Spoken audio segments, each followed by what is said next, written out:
girl, because we feel like, well, damn, if you can't go to bed on no chase, what the hell could you do? I'm a hustler. You don't need to ask a hustler where she is getting her money. I'm a big hustler. I work hard for my money. I work very hard for my money. So you don't have the right to ask me where I get my money. The only person that can ask me now and I'll answer is sister. Because sister is a hustler. She works for her money too. So we need to create ideas.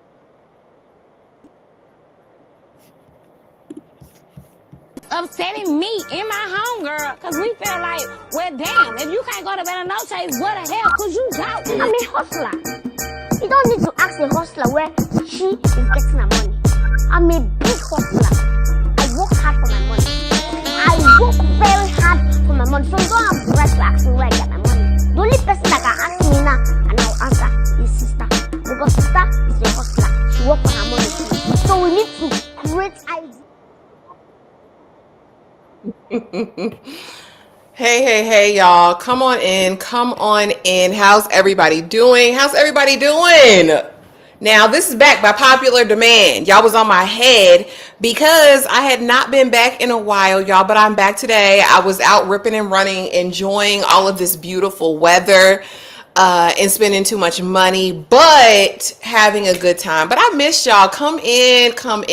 This is the weekly check-in where I see how y'all are doing. Y'all see how I'm doing. We talk about what we done watched, what we done did, and what's on the horizon. Come on in the building, y'all. Come on in the building. How's everybody doing today? What's it like in your neck of the woods? Come on in. And I know it's a little bit later than usual, but like I said, I was out here ripping and running these streets. Girl, the people demand me, Nikki. Don't do it. My sweet peas love me, and I love them really, really bad. And Nikki, not you who holds me accountable every Saturday. I don't do one. Talking about where's the weekly check-in. I see you ain't did a weekly check-in. Don't do it, Nikki. Y'all, if you're not following Nikki and you have a horror craze, a horror addiction, go over there to A Night of Horror. She just did a video yesterday, everything she watched in February, y'all. She watched a ton. And tomorrow night will be on A Night of Horror's channel. And it'll be my first time watching Mimic. Y'all know I don't be over there in them horror streets like that. So, you know, it'll be a moment. It'll be something to behold. There'll probably be jump scares. Okay, so be prepared. Hey, pretty girl Danny. Happy Saturday, everyone. Hey, Amina, seen it. What's going on, sis? What's going on? How are you? If y'all need your pop culture fix, Amina be over there in the streets with books. I'm 9 times out of 10% sure that she's going to be covering Raising Kanan, and she does a lot of relationship hot topic stuff. Go over there and subscribe to Amina Seen It. Hey, Darfalina, what's good? Happy Saturday. Hope you are feeling well. Hope you're feeling your best this Saturday. Hey, Anakin, not Vader, what's good? Hey, everyone, happy Saturday. Okay, the gang's getting here. The gang's almost all here. It's Nikki on my head top, you know? Hey, Tony, what's good? Good to see you. Y'all wasn't there last night for Flavor Flav. Y'all would have got your life, honey. Tyra was talking about $1 Million Baby, running clips back, falling out laughing at how that lady was unalived. If you didn't watch the Flavor of Love episodes 5 and 6 live reaction, go check that out. Hey, DeMarcus, happy Saturday. Y'all, do not forget, we will be here this evening with a special guest to talk Raising Kanan season 4 episode 1. I don't even know how this is gonna go. Tomorrow we'll also be back to do Beauty in Black. I'll be dropping my uploads for Kanan and Beauty in Black sometime this afternoon. Hey, Breeze, what's going on? And you're welcome, Amina be on there, honey. She be on them lives. Okay, get yourself together. You're going to find out about everybody. I think she just did a video on Dr. Umar, honey. Not Dr. Umar, but being a deadbeat, child. I can't. And do y'all think the timing's interesting? Because that's come out just as soon as that Drewski episode came out where he's helping Drewski, choose a woman. I don't know. It's real suspicious. Hey, Jazmine. Hope you are doing well. Hope you are progressing, honey, in the program. I know you're working on that PhD. I hope studying and reports and all that stuff are going well, or research. I don't even know what you're getting your PhD in. DeMarcus, why you got to bring up old stuff? This was supposed to be a private moment between just a few of us that was on that live last night.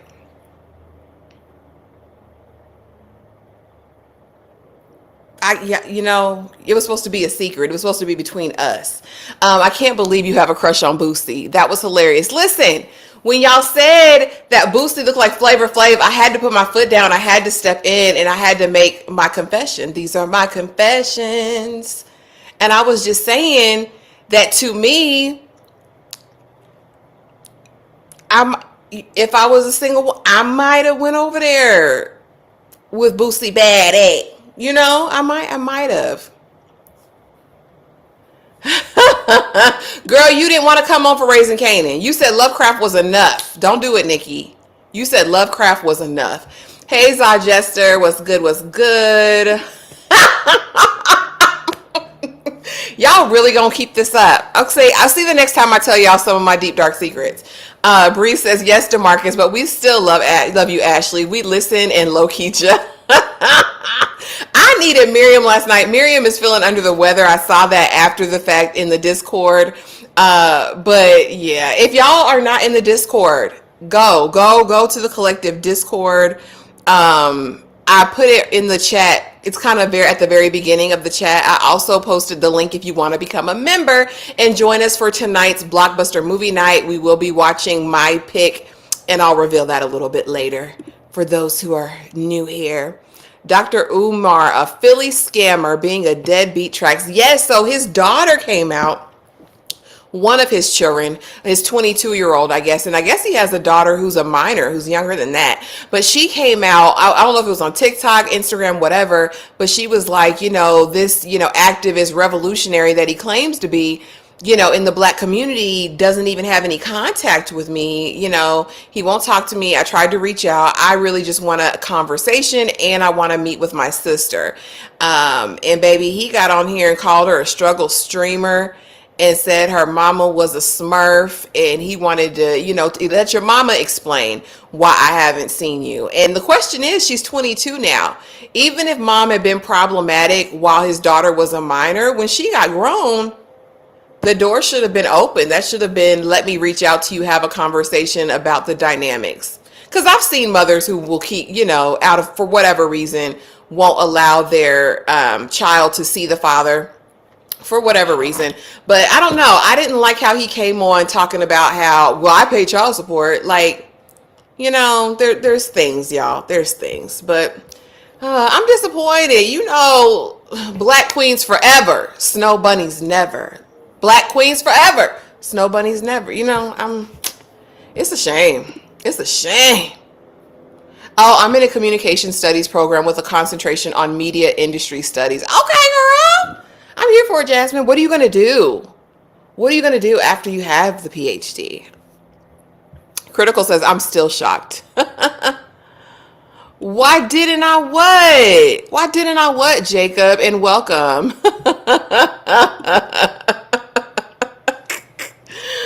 Oh, wipe me down. Wipe me down. Listen, I was listening to Boosie in the car today. I'm just saying. Put them on live. I'll give you $1,000. Y'all, I don't know what it is. I can't explain it. It's not like I want a relationship with the man. I'm just saying he ain't Flavor Flav. Okay, he's not Flav. Okay, I'll tell my secret to make things even. I thought druggy Eddie Kane was cute. Especially when he hit that. Breeze, you cutting up now. I know you just made that up. Not cracked out Eddie Kane, Lord. Can't nobody sing like Eddie Kane, though. Can't raise children, can't build a school. Trump in this, oh Lord, critical. What is going on with that school? I was on one of his, y'all know I got put out of Dr. Umar's live before, right? I think he thought I was clear because my profile picture, y'all see my profile picture, it looks a little, it could be ambiguous with the wig and all that stuff. But yeah, he was like, this is a private conversation. Next thing I knew, I was out the live. But I think I just got blocked from the live because I still can see his videos. But, you know, snow bunnies, he must have thought I was a snow bunny in that picture. Hey, y'all, if you've already been here and know this channel is live, give it a thumbs up. Thank you, Dominique. Thank you, thank you, thank you. Jazmine says, I received good news yesterday. I got into an international conference on feminist media, consoling passions. My paper is titled Beyonce as Auteur, Reproduction, Labor, and the Concert Film. I'm so excited for you, Jazmine. Congratulations, y'all. Take a moment to congratulate Jazmine. That's a big deal. I think whenever you can get a platform to share your ideas, your thoughts, and connect with others, like, it's the best thing ever. So congratulations to you and all your hard work paying off. Hear me. Hey, Shayna, what's good? What's good? Y'all check out Shayna and her channel if you need a reality fix, honey. She's going to get you together every single time. And she's covering Ready to Love, which I don't have the patience for. I'm going to watch last night's episode and see if it's finally cooking. But I don't like nobody on that show yet. Ashley, I think Raising Cain in season 4, episode 1 was deleted scenes from season 3. DeMarcus, not you going in. And I know you love the Powerverse. I said, we watched it, all the members, well, some of the members who could make it, we watched it at midnight when it came out. And I was half in and out. I don't like a flashback like that to start off a brand new season. I think we could have done that in 5 minutes, maybe 3 minutes. I don't think we needed to spend so much time going back there. I really could give a damn. I wanted some action. I wanted to see what's good. I wanted to see my baby Marvin moving totally different. But it might have been because, child, it was lazy. And the first episode of a new season, you want it to grab you. You wanted you to be on the edge of your seat. And then you take episodes 2 and 3 to build. You know, I don't know what they're doing. They know the formula. It's the charisma. That's what it is. That's what it is. Bree's cutting up. Bree's was trolling me in that moment. That's what that was. That's what it felt like, child. That's what it felt like, Darfelina. And you know, I was here for it because he was reading people the riot act, and I be tickled. Say one thing and they get you. Not him kicking you out because he thought you were passing. Girl, that's what I think. I think it was that wig. And I look very pale in that picture. So Dr. Umar, he'd be like, this is a Pan-African assembly only. You're not there. Not this is a private conversation. Anakin, it was private.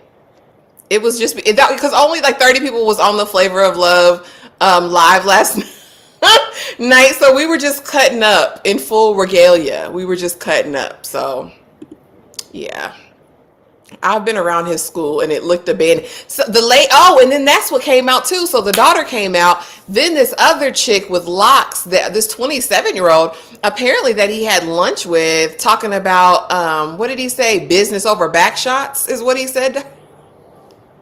And she was basically confirming, saying Dr. Umar told her all his personal business, and he is in fact a deadbeat. He's being audited, the school, because there's no progress. The school ain't any closer to open. When I saw him talking about the school last time, he was asking for volunteer teachers. Like, you wasn't gonna get a salary, but you could just volunteer to teach there. Yes, congratulations, Jazmine. Hey, TP, what's good? What's good?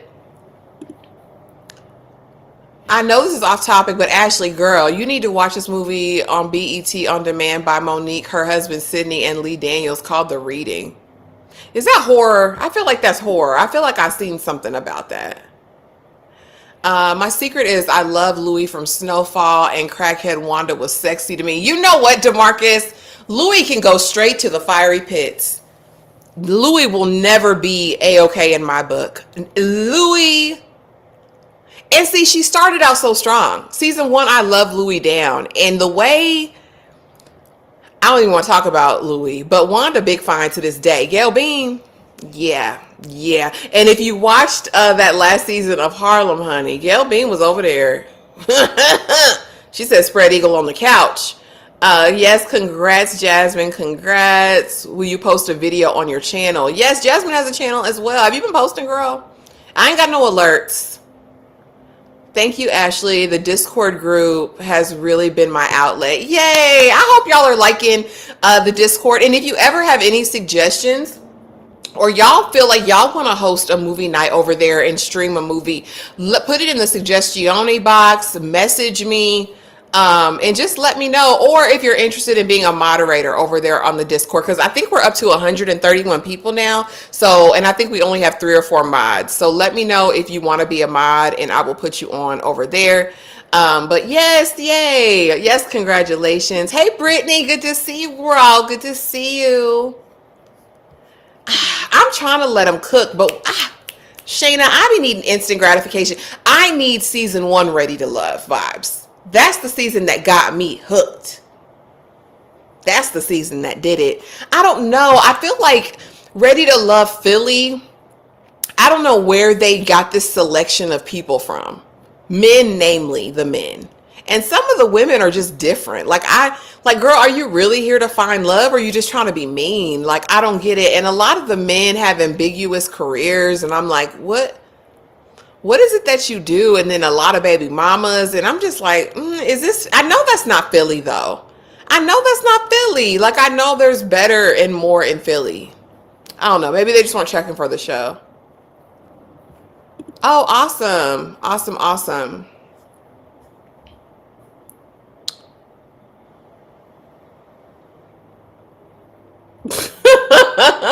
I didn't realize it was a recap episode until halfway through. Really, Tony? You know what? I'm not partial to either one, but use it as a mechanism of storytelling that's going to engage us and be something we really want to see. We ain't need to see damn Howard.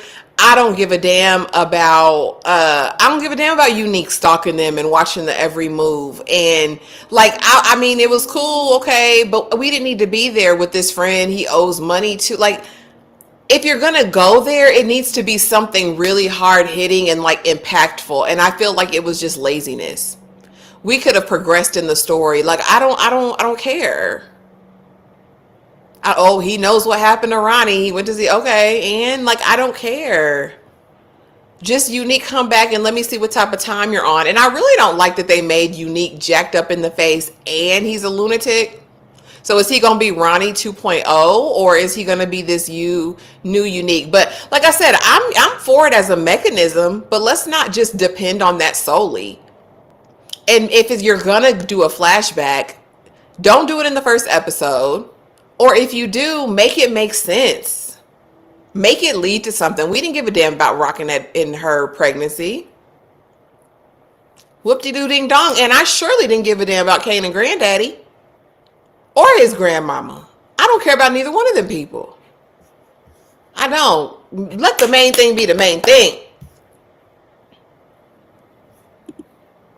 Oh, Lord, I promise it ain't like that movie Monique did with Miss Close with her. You know? I'm surprised there was no promotion for it, given how much buzz their last film generated. Okay. I thought the reading came out years ago, though. I could be wrong. Thank you so much, DeMarcus, for the $5 super chat, or super sticker. I appreciate you. Not going to catch me this time. Not going to catch me this time reading that sticker message description. I have an MFA in film production, and my doctorate will be in moving image studies. My plan is to work on as a creative intellectual. I want to recreate the academic talk. I love that. Come on, you better revolutionize and create a space, period. Absolutely here for that. See what happens when you pillow talk while scamming? Umar dug his own grave. Yeah, he said backshots over, or business over backshots. And that lady said, well, I have a man. I'm not, here for that. She was here to talk African spirituality and Pan-Africanism. And child, I don't know. You know what video you should do next, Nikki? You should do a beginner's guide to horror and give an outline of all of the horror movies that would really get someone invested in the horror genre. I think that would be a great video idea, Nikki. Girl, do not waste your life on the reading. It's so bad. I had fun with it because of how bad it was. Brittany says, sometimes you need that though. Not I'm a Louis and Sissy defender to this day. I love Sissy. I hate that she ain't let him get that money and he turned into what did they call him back in the day? A wino on the street corner. But I like Sissy. Louis, it's up forever. What? Nikki was talking about last year. Oh, Lord. I don't even know what that is. Is that horror too? Yeah, Breeze. Sissy, yes. Louis, never. Never.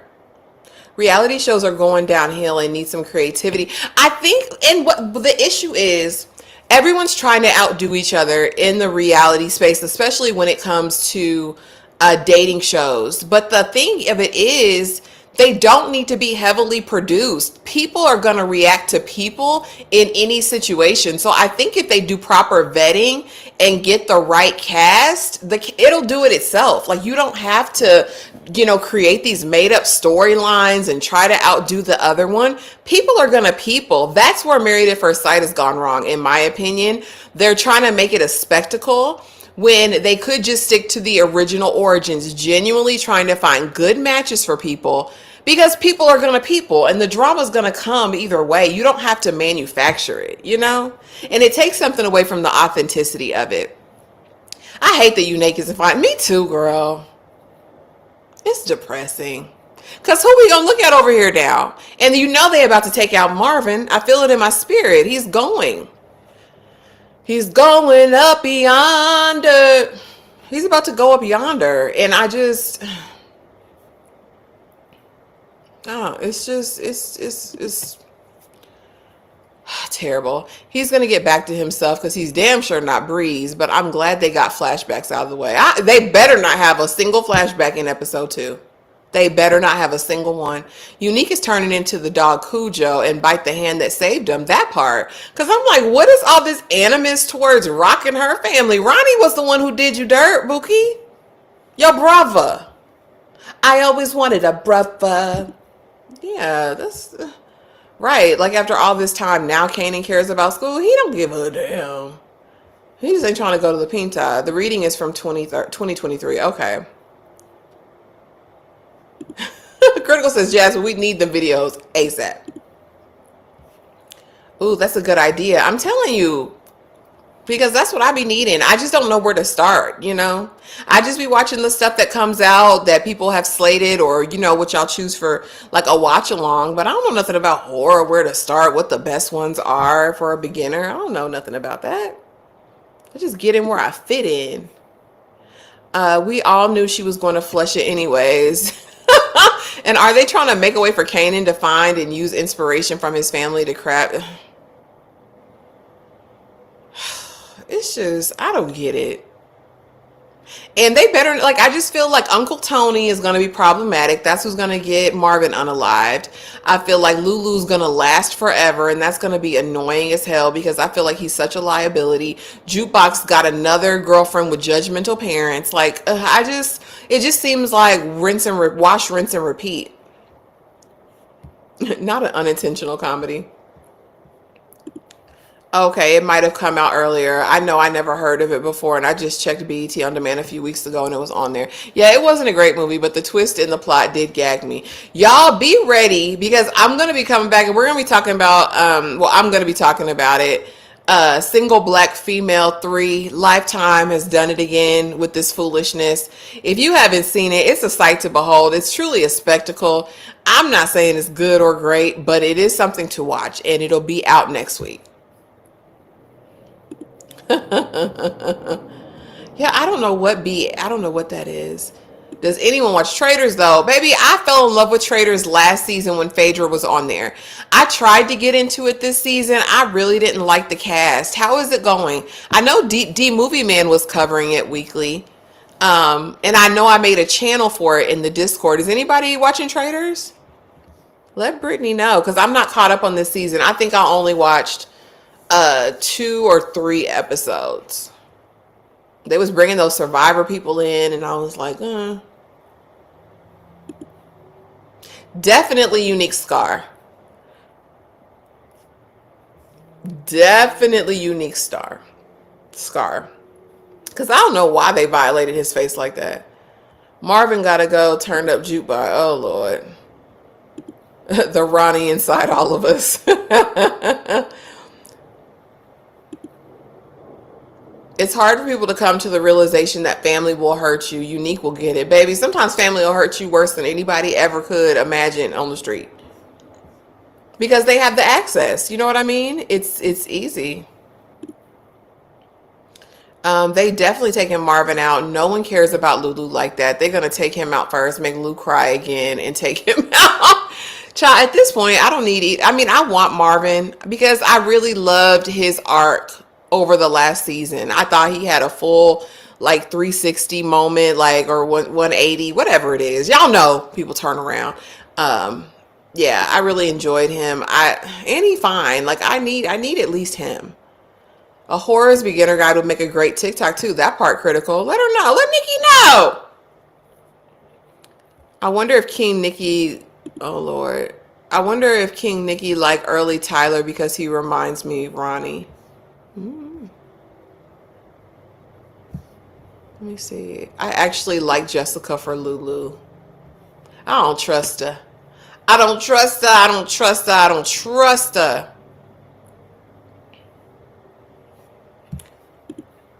Was it like a rewarding payoff? Because last season just had everybody I love, right? It had Phaedra, you had CT, like they had brought back the real world road rules people. Like last season was in my wheelhouse. I couldn't care less about any of the cast this season, unfortunately.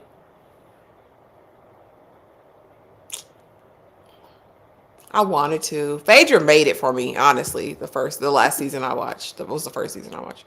DeMarcus, you had a good thing going in the chat until you said this. Jessica was cheating on Lou with his op, period. I don't trust that heifer to this day. What? Rock don't be committed to nobody, though.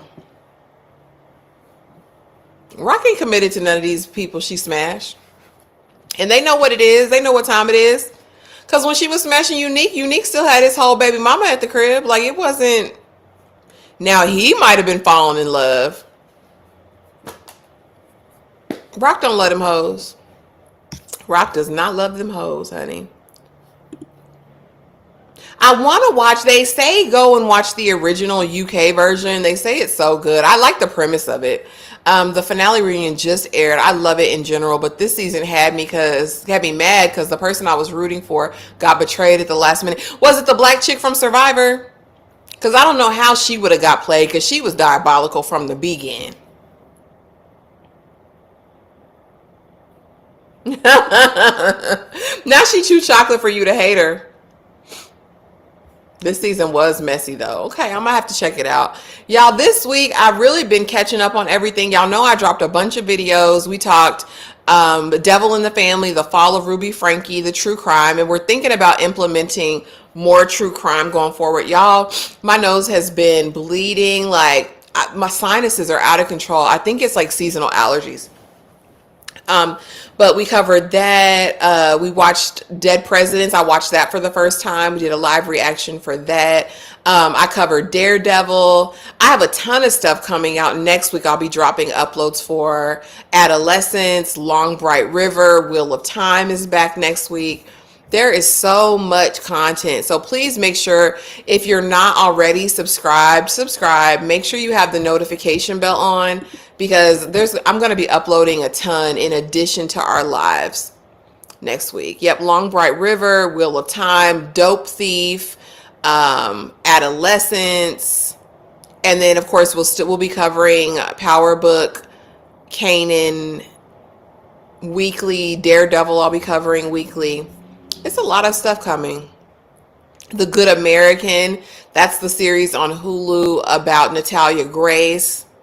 Shonda's new series on Netflix, The Residents, will be out. So it's going to be a lot. Survival of the Thickest, season 2 will be out. Like a lot of stuff coming out. So I love Shrinking. I haven't checked out the newer season though yet, but I love the first season of Shrinking. I always wanted a brother. Hey Greta, what's good? What's good? What's good? Hope you're doing well. Y'all be justified for Rock because she cheated with Unique while he was with Pernessa. I love some Pernessa. That wasn't her cheating. That was Unique cheating. She wasn't connected to that lady. Now, I'm like, if you know somebody in a relationship, I personally wouldn't go there. But I mean, he was the one stepping out on his baby mama.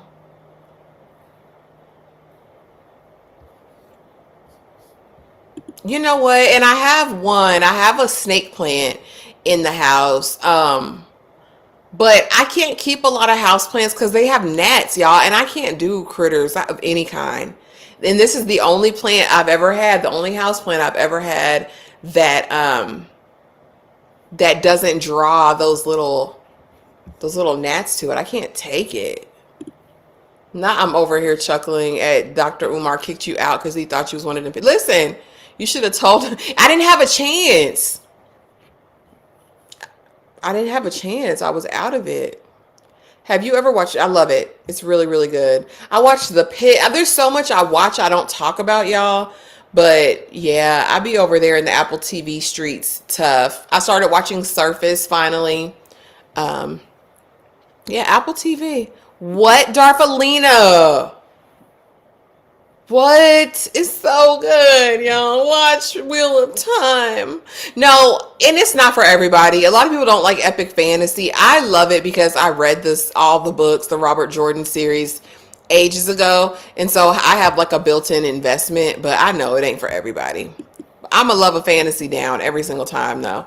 If you want a spoiler, I can tell you it was someone from Big Brother. You know I don't care because I'm not gonna go back and rewatch it. So let me know, Brittany. Trying to keep everyone from finding out he probably done messed with you on the slide. Lord, he says snow bunnies never. You think he over there? Hey Monique. Hey Monique 69 ways. Now I know she gonna be covering Raising Kanan too, y'all. Check her channel out. Rock and Symphony relationship is way better than Rock and Unique situationship. Was that even a relationship still? I don't want to call anybody Rock's been smashing a relationship.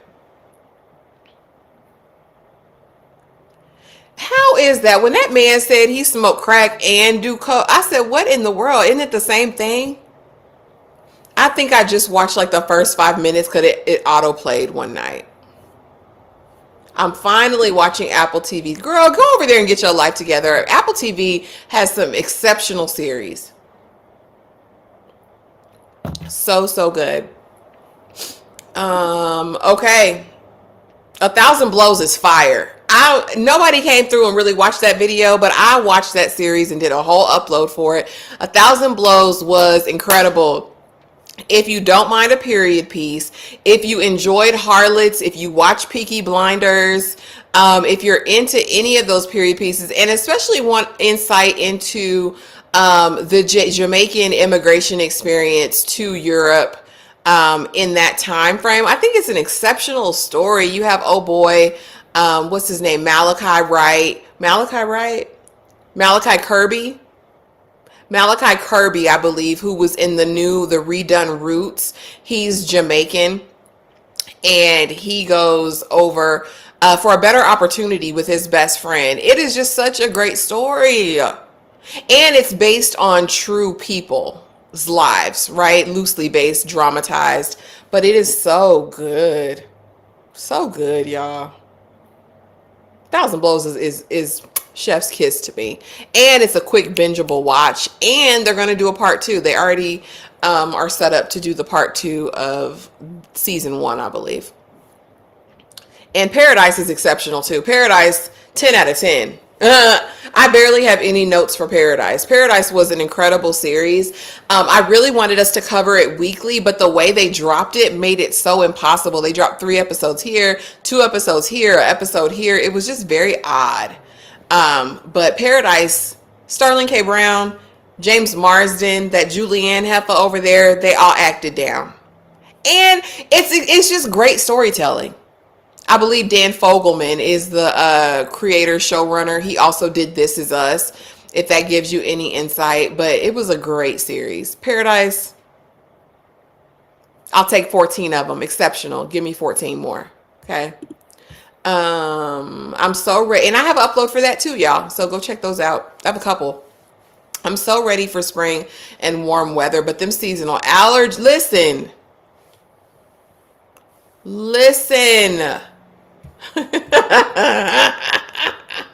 Not the mulattas. Oh my gosh. By the way, I rewatched y'all's reaction to Lovecraft and the way I cackled, honey. Lovecraft taking me down through there. It's a lot. But we've only got a couple more weeks to do it. We're doing 2 episodes a week, just the live reactions rather than the discussions. But it's been interesting. Ooh. It's just gonna depend on your preference, honestly. I like Kevin Costner. I have a history with Kevin Costner, right? Like I think I've loved Kevin Costner since Robin Hood, Dances with Wolves, all back down through there, Bodyguard. Like I feel like Kevin Costner's just Yellowstone, like American Saga, Horizon, American Saga. I watch anything Kevin Costner does pretty much. But Michael Douglas was cooking, but that's of a certain time in a certain era. I don't know, because I really love a Romancing the Stone. I really love War of the Roses. I really love a Fatal Attraction moment. Like I stand Michael Douglas. It's just not the same. So for that reason, I'll go Kevin Costner. Oh, okay. He's over there. I love period pieces. I'm here for. Yes, I can't wait for Gilded Age. Listen, I love a period piece. I even like the boring period pieces. Okay, it was Danielle. I knew it. Reacher's cooking too. Jack is fine. I'm a go over there with Jack every single time. The first season is really, really good of Reacher. I'm working on season 3. I thought about covering it, but I'm not passionate about it this season. Maybe a binge and review format would work for shows like Paradise with erratic drops. Yeah. Because that's what I ended up doing, like a mid-season review, and then I did, the finale or whatever. But to gain momentum, it's like you really need to be consistent with uploading something every week, same day, same time, approximately. I feel like for YouTube to pick it up and actually show it to people. So the one and dones can be hard, but if someone goes back, they're there. Like for whatever reason, people are going back to that live reaction I did on Nikki's channel for Wishmaster, which is so bizarre. I'm like, was I that dramatic over there? Why are y'all coming back now with this? Paradise 10s across the board. Absolutely. So good, Brittany. So good. Cooking with hot grease. My super perspective, don't know if you like puppetry or Jim Henson, but you need to see Dark Crystal and then watch the prequel Dark Crystal Age of Resistance on Netflix. I like Jim Henson because I liked, what was it, Muppet Babies, Kermit, all that stuff. I didn't watch the Dark Crystal back in those days. I might have to go back and run it up. Like I did watch Labyrinth and, who was the little guy? Willow. Those types of thing. And I know Disney redid a Willow or a reboot of it. Let's see. Michael Douglas is definitely the better actor, but I enjoy Kevin Costner more. Yeah, it's interesting. My ladies. These are my ladies. Leon or Marvin? Ooh. Leon, I want to exhale. Marvin's so fine to me. And I got hooked on Marvin when he did Survivor's Remorse. Was that the show he was on? Where he managed the No. Ballers. Ballers is where I met Marvin, right? Y'all help me out. Is Ballers where I first saw Marvin? I'm gonna go with Marvin. Leon is definitely zaddy and for a woman of a certain age, but Marvin is more my speed. Marvin is more my speed. I'm going over there with Marvin. What are y'all doing? Oh my goodness. Ugh. Where are y'all going? And it don't help, I have every window in this house open. But yeah, I'm going over there with Marvin. Marvin's big fine. Reacher this season is decent. I know he undercover. You can see some struggles of getting stuff done, which can be intense. Yeah. And I like, now see, they did a good reach back for me, a callback in this season of Reacher, kind of giving us the beginning of why he's infiltrating this crazy man, weird sciences organization. But yeah, I need to finish it. And I even got screeners for it and just fell off. Not you'll forget them puppets. The voice acting in the story is so good. And the last episode will have you when you see what happens. Okay. I've really been over here in my anime streets, y'all. I've really been over in my anime streets. Leon.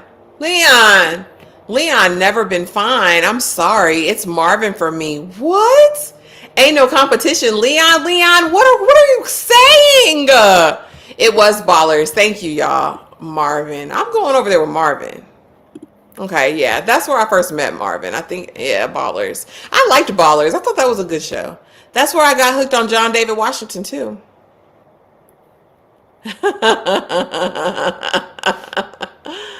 You like a little danger, just like Nikki. Just the way Leon would look at you. Oh, Lord. Okay. DeMarcus says, A Night of Horror. Nikki, answer the man's question. What do you think about early Tyler so far?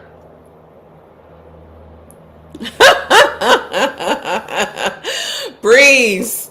I just got turned on when Marvin roughed old boy up in the episode. You know what? That's gonna come back to bite him though, y'all. He can't possibly be this delayed. Why are you keep going back over here in these certain streets? Because you want some autonomy but won't tell your sister that. Like, Marvin pisses me off because I'm not, like last season we saw really great growth. The way they started this episode, I feel like he is regressing. He's regressing. I don't know who this early person is either. Let me Google. I don't know. Where did it go? What early Tyler? Who's early Tyler, y'all? Early Tyler, the creator? Oh, in the Powerverse. That's his name. Oh, this is the guy who saved Unique. Child, tell me something, because I didn't know that man's name. I was half asleep. The one I said looked like an older version of Shine, and Tyra got mad. Hold on. This is early Tyler.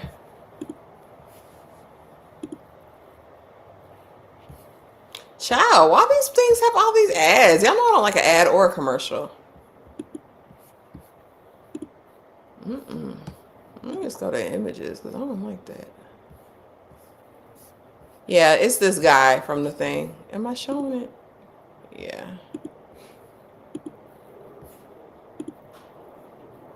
I just be wanting the picture. I don't need all this extras. Yeah, he not cooking for me. It's not. Portrayed by Chris Red. Early Tyler's a character in the Power book. Okay. He is a trustworthy ally and secret keeper. Oh, okay.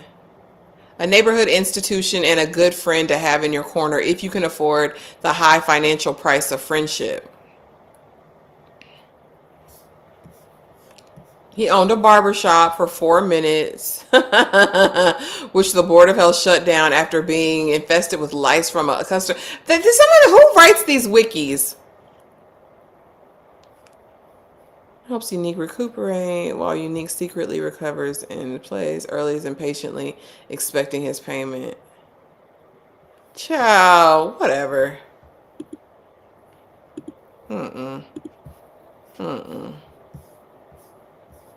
Okay. Marvin is a bit delayed. I don't know what's wrong with Have you seen that with T? Hey, good to see you. Good to see you.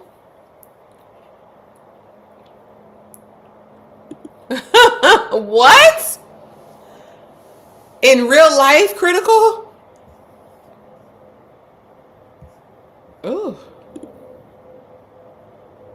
Early time. Yeah. Yeah. I did not know that was that man's name. Sorry to that man. Always weirded me out. Never liked him. Okay. Yes, Leon the actor and Marvin from Power. I'm not understanding. Yeah. Yes, who would you choose? There's no competition. Okay, so who's the no competition? What are you choosing, Darfalina? I don't know if I saw your answer. Kevin Costner was fine back in the day, but he always, from the roles I've seen him in, he always plays reserved, emotionally uncomplex characters. Though I did like that movie, Mr. Brooks. Okay.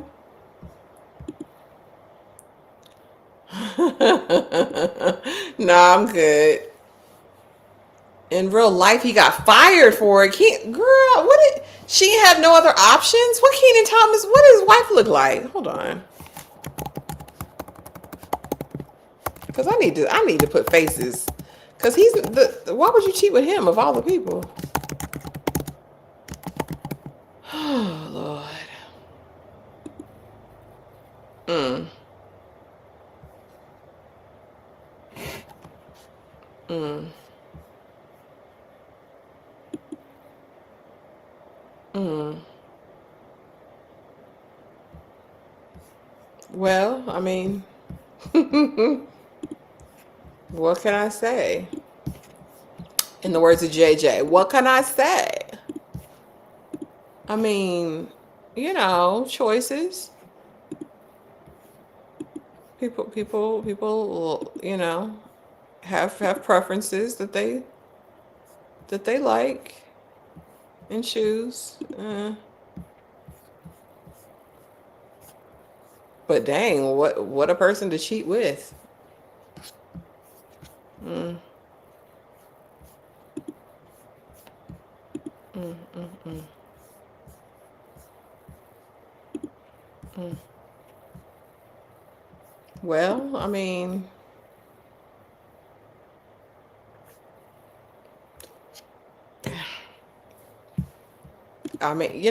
it's like, okay, sorry to that man.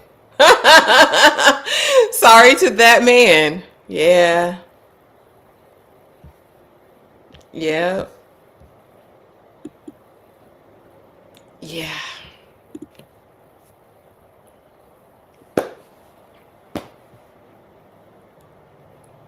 The people need to be careful these days. I'm gonna just sit here. I'm gonna just say it like that. From what I've been seeing lately, y'all not safe in y'all own homes now. I would just be mindful and be aware. And y'all, I love who you love, baby. If you can find love and it's real, love, but know who you're freaking marrying, know who you're freaking laying up with, know if they like black people or they just like black peen. You know what I mean? Learn that before, you know what I'm saying? That's all. Whew, child. mm,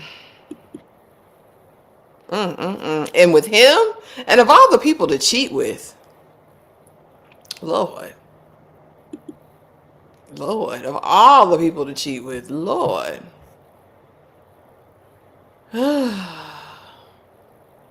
It was a mutual decision. Yeah, right. There's nothing juicy about why they split. Uh-huh. Huh. Huh. Mm. Shame. Shame, shame, shame.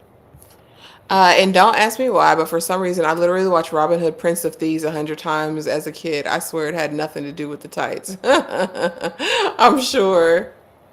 Robin Hood Men in Tights is actually a really funny, like satirical comedy. I think it was good. The actor who plays Marvin has a reckless mouth calling women out of their name. What, Greta? Y'all be ruining these men for me. First, it was who did y'all ruin the last time? Isaiah Washington, and now him. Just throw everybody away. The wife has horrible taste and did. Hey, Kayla, good to see you. Good to see you. You right on time. You right on time. Night of Horror. I was expecting that twist at the end with Kevin's character's daughter. Oh, I don't know what that is about. It wasn't about looks for her. Couldn't have been. Maybe he's funny. Maybe he's funny as hell. Maybe he laughed her drawers off. I don't know. Ain't no way though. Leon is fine. The end. Nothing else to be said. She's at point blank. Period. People who cheat on the regular, I don't get it. Just that's my thing, Breeze. If you don't want to be committed, just don't be committed. Go out here and sling Coot Nanny or Dingaling, whichever one you got. Sling it all around the universe. But don't lie and cheat with somebody. And now they have the whole ethical non-monogamy thing where people are into that. You know, like hit the road, Becky. Hit the road, Jack. I'm safe in my home. It's just me and a dog. I want a puppy so bad, y'all. I think I'm going to get one. I think I'm going to buckle down and get a pup. Oh, thank you for becoming a member. Thank you for becoming a sweet pea. Have you seen that with T? Appreciate you being here. Appreciate you so much. Don't forget, we do have a blockbuster movie night tonight, and I'll go ahead and play that really quick, and I will come right back. But yeah, this is my choice tonight, and it's going to be a good time. I haven't seen it in years. Oh, how can I answer that? The topic is Haiti, and she's talking about some little party. Hello, it was his 50th birthday. You ain't never seen a trip like this. Heaven at your fingertips.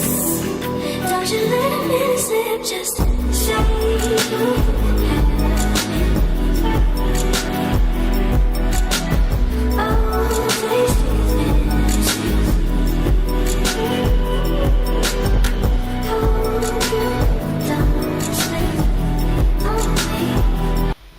Hall, how can I answer that? The topic is Haiti, and she's talking about some little party. Hello, it was his 50th birthday. It's magic when I taste it in the average day spent on the streets. Traffic when I tell you what you need. Demonstrate intimate memories. Let the time give you all. Anything that the sense never seen.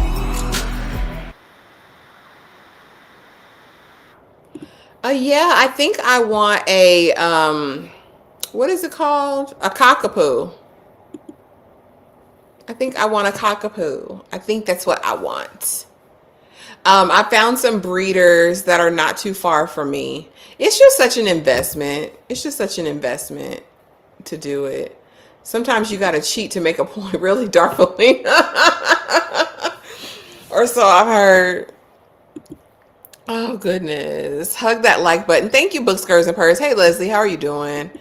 Breeze, get a Yorkie, Ashley. They're the cutest. Yeah, I think I want a cockapoo. I don't know. I just need a baby with, like, a good temperament, happy, and trainable. You know what I mean?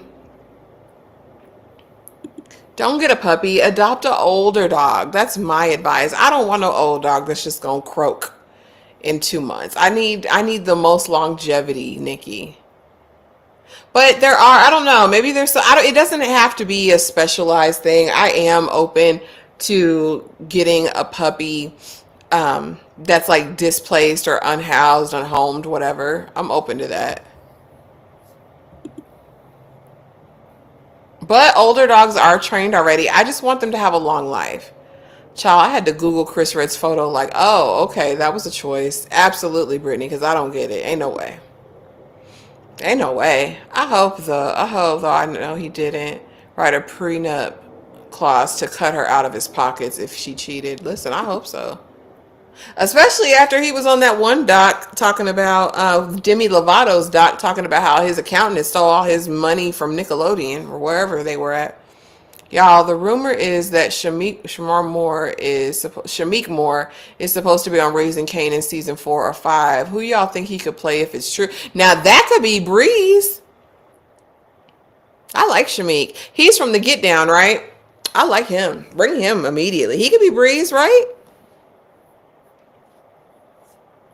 I'd be here for that. I like him. Cheaters want around-the-clock validation, but don't want to lose what they built with others, so they manage lovers like employees. But what's the qualm with being open and honest? Because some people like a poly or open type of relationship lifestyle, and the people are allegedly, transparent about it. I just think it's so terrible to not give a person a choice about what they're being exposed to, what's happening in the relationship and keeping them in the dark. I don't like that. If I were in the entertainment business, I would never get married. Never. Never.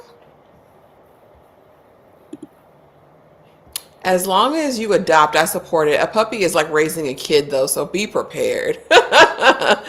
Be prepared. When you say older, Nikki, that's what I think. You want me to get an elderly dog with one eye and one leg like that one lady did. And I was like, well, I can't. I'm not set up for that. Cockapoos are so cute. They are. They're so adorable. Girl, that's how, how I interpret it. I agree, TP. I think Breeze. Who y'all think was a better character from Clueless? Dion from Clueless or Hillary from The Fresh Prince? Dion. Excuse me, Miss Dion. I love Stacey Dash before she became a lunatic. I loved her in Clueless. And Renaissance Man. I'll keep bringing it up. We must have to watch Renaissance Man because I keep talking about it. It keeps becoming relevant in my conversation. So yeah, and that's what Bay says too, because he has a German Shepherd, Heidi. Why he named that damn dog Heidi, I'll never understand. But he said the same thing. He's like, when you get him from a puppy, it's hard. It's like literally like a baby. But now they have the cute little diapers, honey. I've been all immersed in puppy TikTok, and they have their little puppy pads, and you can put diapers on them so they don't make a mess. Like, I'm just saying. Yes, TP, like all them professional athletes who have families and side pieces galore. Baby, they don't even have to be the professional athletes. Them old granddaddies used to have 2 and 3 families. A side piece for 20 years. Crazy.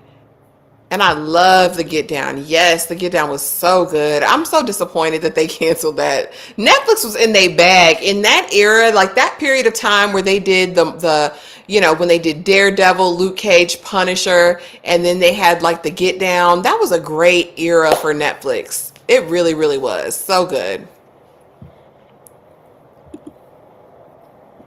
It's funny how these black men and women, Hallie, marry outside their race and don't even think to make their clear partner sign a prenup, but will make, listen, everybody's signing something. I don't give a damn. Shamik Moore could be the lead of the RSK. Yeah? I'm just here for Shamik acting. Bring him over here. Yes. You know who else I want? The young man who played the RZA in Wu-Tang. I want to see him in so much more. Like, there are just so many like underrated young actors that we need to see. Actresses as well. But they keep recasting all of these old people who've been in the game a million years. Give somebody a chance, man. Like, that's what I'm really hoping, like in DC and Marvel and some of these other phases that we're entering into now. I really want to see some young, lesser known or unknown actors come in and just kill it. Like, and then become household names. Like, make room. There's a whole thread about it in the Discord where we're talking about it because I am over it. I'm over Nicole Kidman. I'm over, who else did y'all say in there? It tickled me. But I don't want to see Nicole Kidman in nothing else for a good while. Give somebody else a chance to breathe, girl. I don't want to see you humping carpets no more. I just want somebody else. Let me go over here and look. I think it's in the How You Feel. No, it's not. It's the Hot Takes. Hot Takes. Can someone... Yes, Pedro Pascal. Him too. And I love him down. Loved him in Mandalorian. Love him in... The Last of Us. But give somebody a chance. Oh, okay, Nikki. Well, my first dog died at 5 years old from a disease. I got her at 8 weeks. You never know the lifespan, Lord. I got my anointing oil. I'm going to bless my baby. She's going to have a long life, she or he, whatever the puppy is. I read that as Shamar Moore at first and was like, what the hell he gonna do already? Shamar over here vying for his show SWAT. He did a whole PSA on social media talking about CBS. Now listen, our show is rated this, but if you don't decide, thank you, because you got me where I am today and all this, because Shamar been on CBS for years. But yeah, he did a whole think piece about his team and what he was going to do and, you know, trying to option out SWAT to other networks. Now, I've never watched an episode of SWAT, so I don't know if it's cooking or not. But y'all know I didn't watch Criminal Minds. I didn't watch SWAT. I didn't watch any of those shows. I watched 911. And I watched Will Trent. I watched The Resident. Those are the shows I watch. Public perception prevents people from being open. Neo gets hate for minding his polygamy. You know what, though? Like, I could never, in all my life, in dating and engagements and all of that stuff, I'm always going to be a fan of truth. Like, and it's like, how can people judge you if you're telling the truth and there's no hidden secrets? Like, I can't get mad at a man who tells me from the first time we meet, this is the life I live and this is how I want to live my life. I respect that man because now I can choose what I want to do with that information, right? Like, that's not for me, but I appreciate your honesty, bro. Like, that's real. You know what I mean? Like, I don't like the cloak and dagger thing. Tell somebody the damn truth and let them choose. Let them choose what they want to engage in. Like, I think that's the whole issue, like with DL culture and all of that stuff. It's like, tell these people the truth. A lot of women don't mind that. A lot of women don't mind a polygamous situation, to be honest, as long as you're being open and honest. Tell the freaking truth and bump the people's judgment. It is what it is. You're going to live your life. Don't nobody have a heaven or a hell to put you in. That's between you and the Lord at the end of the day. It ain't my business, damn it. But tell me before I get in the inner workings of it. You know, and be subject to whatever comes with that. But at the end of the day, it's better to tell the truth, in my opinion. And everybody else be damned. You living your life. You got your hoes. You got your fan. You got your 3-4 wives. Do what you do. I'm not in the entertainment business, and I'm never getting. You know what, Nikki? Renaissance man. Listen. Double D's. Dumbest dog. Yes, yes. The double D MCs is letting it be. Let it be. Y'all got to watch Renaissance Man if you haven't watched it.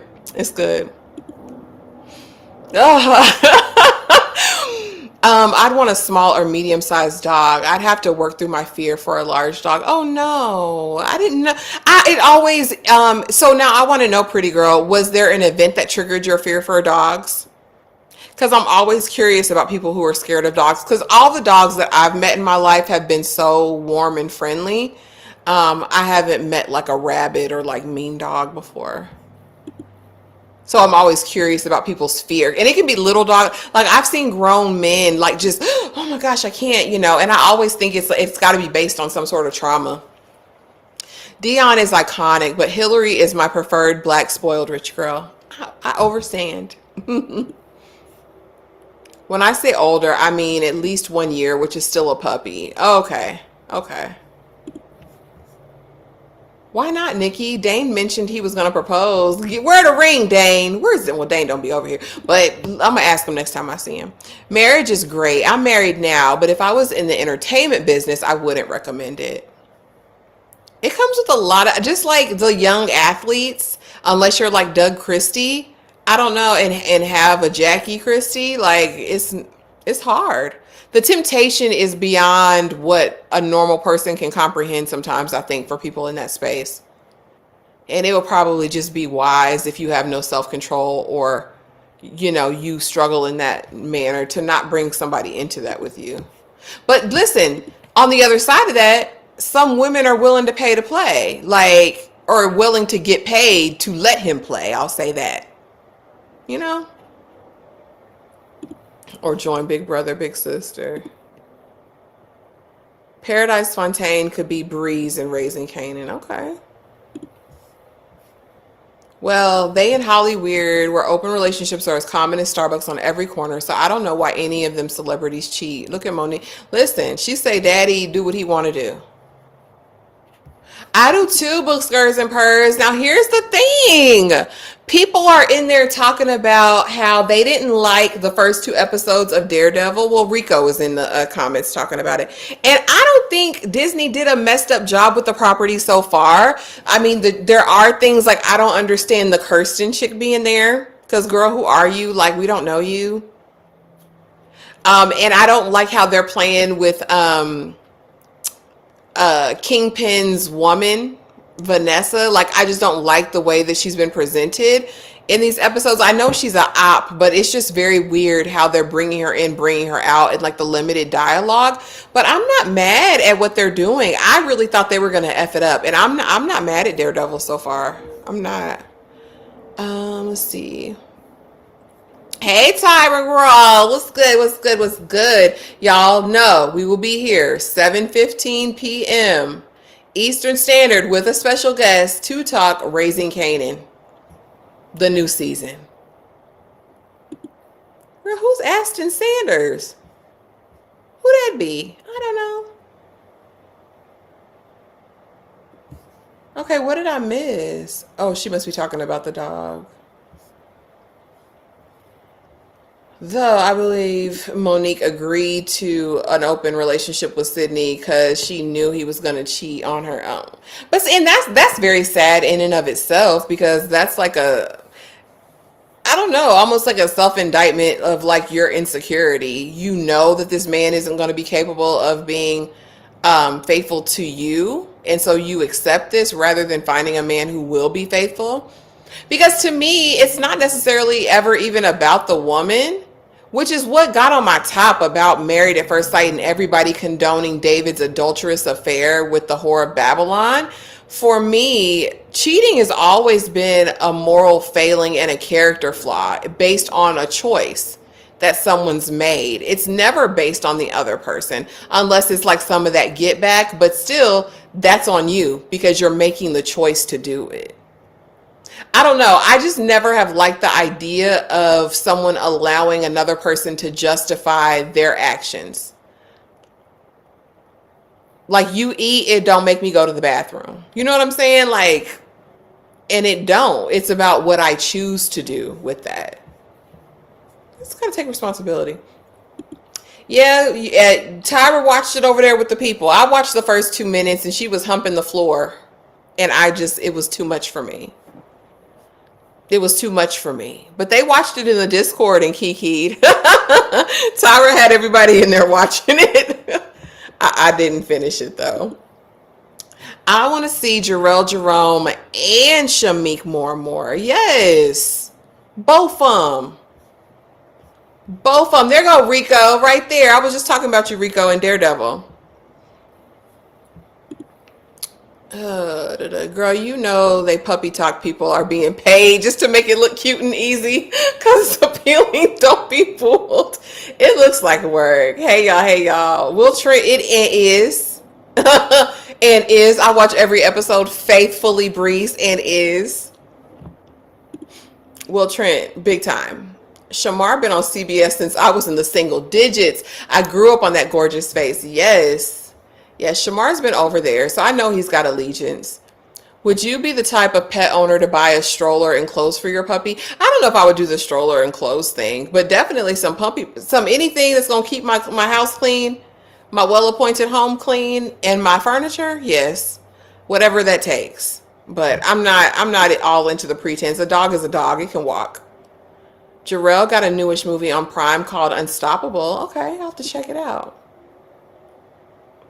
Trying to break into the entertainment industry is like trying to get a job at the top of a major corporation. You ain't gonna become VP or CEO until them old heads. Well, 100% honesty is key. It is in every single situation. Shamik is embarrassing. I want him to wrap up the Spider-Man series and then disappear. What did Shamik do to you, Darfalina?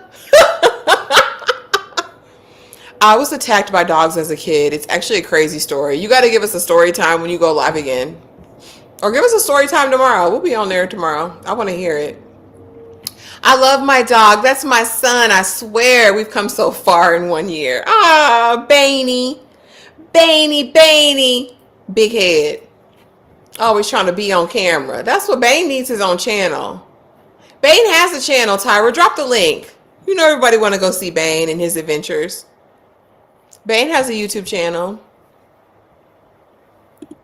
Okay. Growing up, there was a nasty pit bull on our block, and every day I'd have to walk past his owner's gate to go to school. A few times it got out and chased me. Okay. Okay. It bit my cousin once, but not me. Oh, I understand that then. Oh, child, yes, they put it in the Discord. Journey, man, hold on. Let me see if I can pull up the Discord.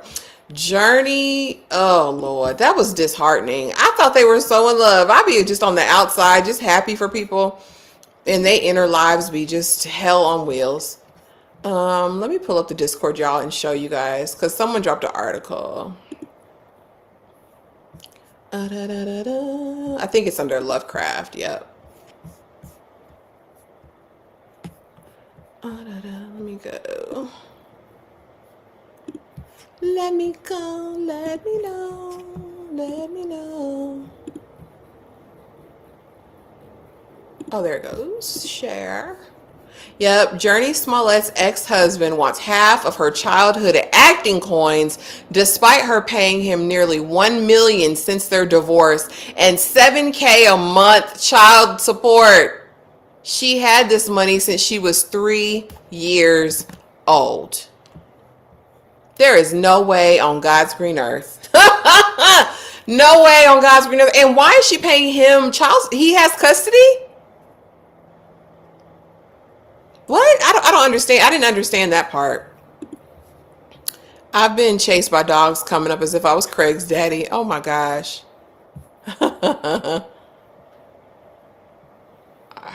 These men are trite. Listen, terrible. That's awful. It's always a pit bull, Danny. They get such a bad rap. My bully is the sweetest.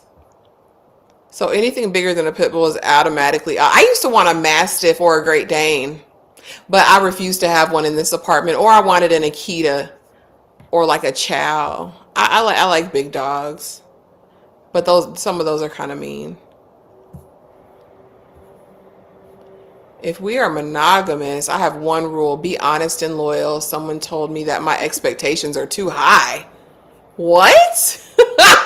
Who you be talking to, TP? Now, TP got a fan club, y'all. If y'all don't know, over on the Discord, TP has a fan club. Okay, so I want to know who said that was too much, because I know some women right now, TP. That ain't too much. That ain't too much for them. just say the word. I'm gonna send them over, TP. I'm gonna send them over. Oh Lord, not you were knitting, Darfalina. Really? I see now it's about the dog owner and not so much the breed. Oh yeah. They conditioned some of those dogs to be monsters. I just told my mom that I saw a couple walking with a stroller that I thought had a baby in it. I turned the corner and it was a dog in the stroller. Girl, I saw this big child in a stroller at Disney on somebody's TikTok, and I was like, why is this 12-year-old in a stroller? Like, it wasn't a disabled child or anything. It was like a full toddler stroller and this 11, 12-year-old big child in there. I have a whole section in my home for my godbrother's dog's visit. I know it'll be the most annoying dog owner ever when I finally find a special poodle for me. Aww. Let's see, Iron Fist was the only Marvel Netflix property that fell flat. I wonder how Disney's going to handle it. I do too. I didn't like Iron Fist either. That's the only one over there I didn't watch. I even watched Jessica Jones' Hot Tail. Poor Journey. Yeah. My girl just out here working, acting, making coins, and he wants to collect all this money? How do you feel like a man? A real man. How do you feel like a man when you do that? He's going after her SAG retirement fund. Oh my gosh. What happened in this relationship? Poor Journey. She's been acting. Listen, I remember her. What was she on the Cosby Show? I think she might have been on the Cosby Show. If it wasn't that, I saw her first on Full House. Was with the Tanner. She was like, I'm not gonna say what I want to say. She was them little girls' ages, them twins. Yeah, a minute, we get a job. But see, I think, is that a problem? Was he stay at home while they were married? Did he never really work? Why do I feel like he was an actor and he was an underground though? So he just want to be kept at this point, because I could have swore he was an underground, because I was like, oh, they brought her husband. He's a musician, a damn musician. That's why. I think every marriage is hell on wheels. I really do. I don't believe anyone who says they're happy. Nikki, some people I believe are happily married. No, Ashley, depending on how long they were married and where, with her having a larger income, she should have to pay. Oh, okay. Yeah, I know spousal support, but child support, I was like, what is this about? Yeah. And then they're in LA too. So, yeah, he getting it unless she has. That's why you put everybody on them papers, y'all. I don't care if you don't have nothing today. Make a fair and equitable prenuptial agreement. Marriage is a silly union for a successful woman to enter into, but they just won't stop believing some male is really gonna love that. Darpolina! I believe that there are good people out there. I believe that there are good marriages and healthy marriages. I just don't understand this era of men who just want to take from women. Like, who raised y'all? Why do y'all want to just steal from women? Like, how do you even feel like a man? I don't know. Maybe I'm just of a certain time. I don't like it. I don't like it. Totally agree, Tyra. I've never met a pit bull I don't like. That part, definitely. Oh, Lord. I grew up with an Akita. Stormy. She was the best. Protective and sweet. Yes, and they're beautiful. I love an Akita. With all the brothers, especially scamming Juicy. Who is scamming Juicy? You'd think they straighten his behind out and he must have custody if she's paying him child support, which is weird. Usually the mom has custody. Yeah, I do think it's just a difference in the income, and it's probably spousal support that she's paying. Yeah, it was a big old child. It was a big one. TP the snowman. Yeah! Yeah! Oh my gosh. I mean, if you're in an open relationship, with dynamics have changed from when you were friends with benefits, except when you get married. Now that a person is bound to your wallet and credit score, that part. Tyra, they want the link to Baney's channel. Now she said I wouldn't even waste y'all's time with a link. Journey Smollett better pull a Eve move. Listen, I'll be over there with Maximilian too. Journey can't get a break. No, and leave her alone. Like, why are y'all doing that? I hate that. Every time I see an overgrown child, I fight the urge to walk over and tell them to get their big A up and walk. Then I stop myself and mind my business, because that's not a us thing. You know, we mind our business, you know. Tyra says she ain't dropping the link for Bane. I think men who do that are just vindictive and want to hurt their ex. Absolutely. That's let me get you where it hurts. Oh, let me get you where it hurts. Okay, Tyra, fair enough. Marriage is an agreement. Not every marriage is the same. Yeah. Too many Kevin Samuel alkalite. And I don't know why he became the spokesperson. Of all the people in the world, that's your king? That's your man. It just doesn't make sense to me. And the things that are complained about, I don't know. It's very hard for me to wrap my head around. It's just very hard for me to wrap my head around. I hate it. Say it, Ashley. Journey has been the standard black biracial hire girl forever. She's been working forever. Yes, her whole life. Give her a break. Ever since Full House. That part. They got in their minds now that they're the prize for whatever reason. And like, oh gosh, I think there's so much beauty in what I believe the covenant is all about. Like, there's give and take, there's reciprocity, there's compromise. And I think in its right condition with the right motives, it can be so beautiful. Like, you can give your all to someone and they can give their all to you, and it can be this symbiotic. I just believe it's possible. Now, have I seen many examples of that? No, because we don't know what goes on behind closed doors, but that's just my heart. That's what I believe. But what did Angela say in Waiting to Exhale? I thought if I gave him what he needed, he'd give me what I needed, but he didn't. That's a bad example. But I do. I believe good marriages are possible.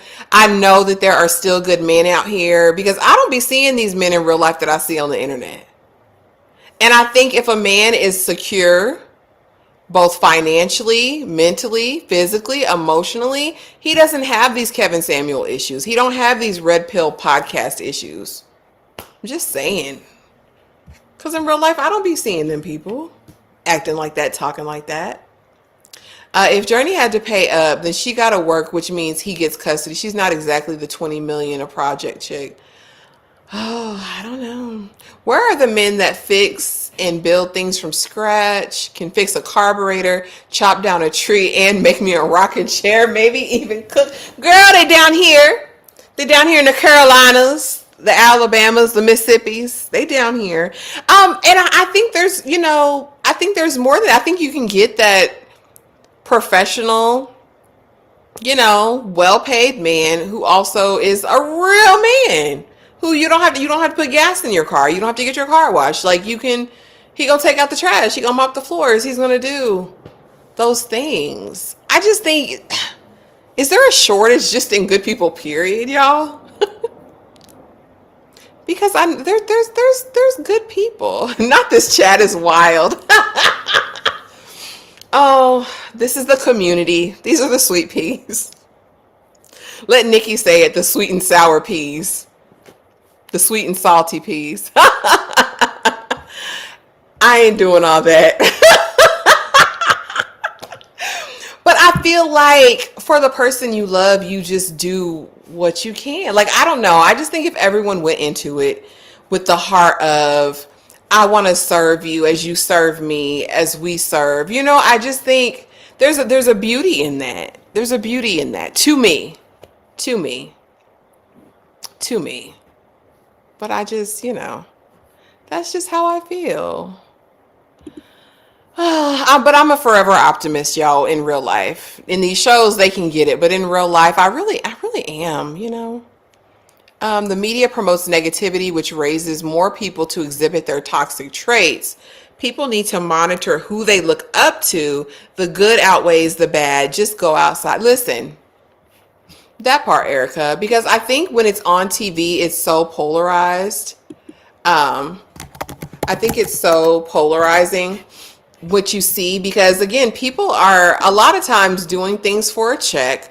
I don't necessarily believe even in all of the hate speech that we get all the time, that it's really that. I think people just be putting on a lot of the time. Sometimes it's really them, but a lot of stuff on social media is for compensation and for pay. And that's really not how people are purporting in real life or showing up. I just think it's a sad state of affairs, honestly. It really is. That's what we get and that's what we see. And then that's what we believe in turn. Let's see. My great grandfather built my great grandmother's home brick by brick, literally. Yeah, one of them. That's good. Build me a house. I want someone where we both handle things around the house. I like that too. And I don't mind. I'm not a person who's like opposed to certain like roles in a household. Like I have no problem cooking and cleaning and cooking. Like that's not my issue, especially if he's paying the bills. I don't have a problem with having his plate ready. That's just me though. And I think everyone is entitled to get what they want in a relationship. But yeah, he needs to provide. He needs to be able to do something. Like he should be trying to make my life better as I'm making his life better.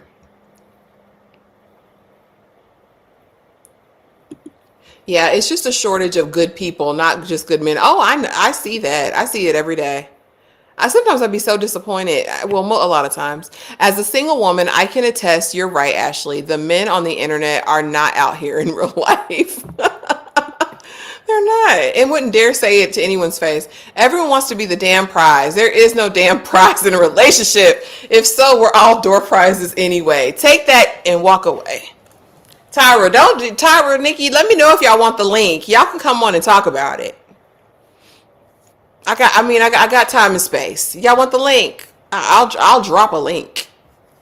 Cause tell the people, Tyra over here preaching on this good Saturday afternoon. Not I'm Little Miss Sunshine. Blue collar brother with a white collar pay. I got money to call a mechanic now, huh? And ain't nobody mad at that, TP, because call the expert. I ain't got to see you do it. Call the gardener, sir. Yeah. Yeah. You got that right. Going into a relationship with service and gratitude for your partner. Absolutely. Critical says, speak, Tyra.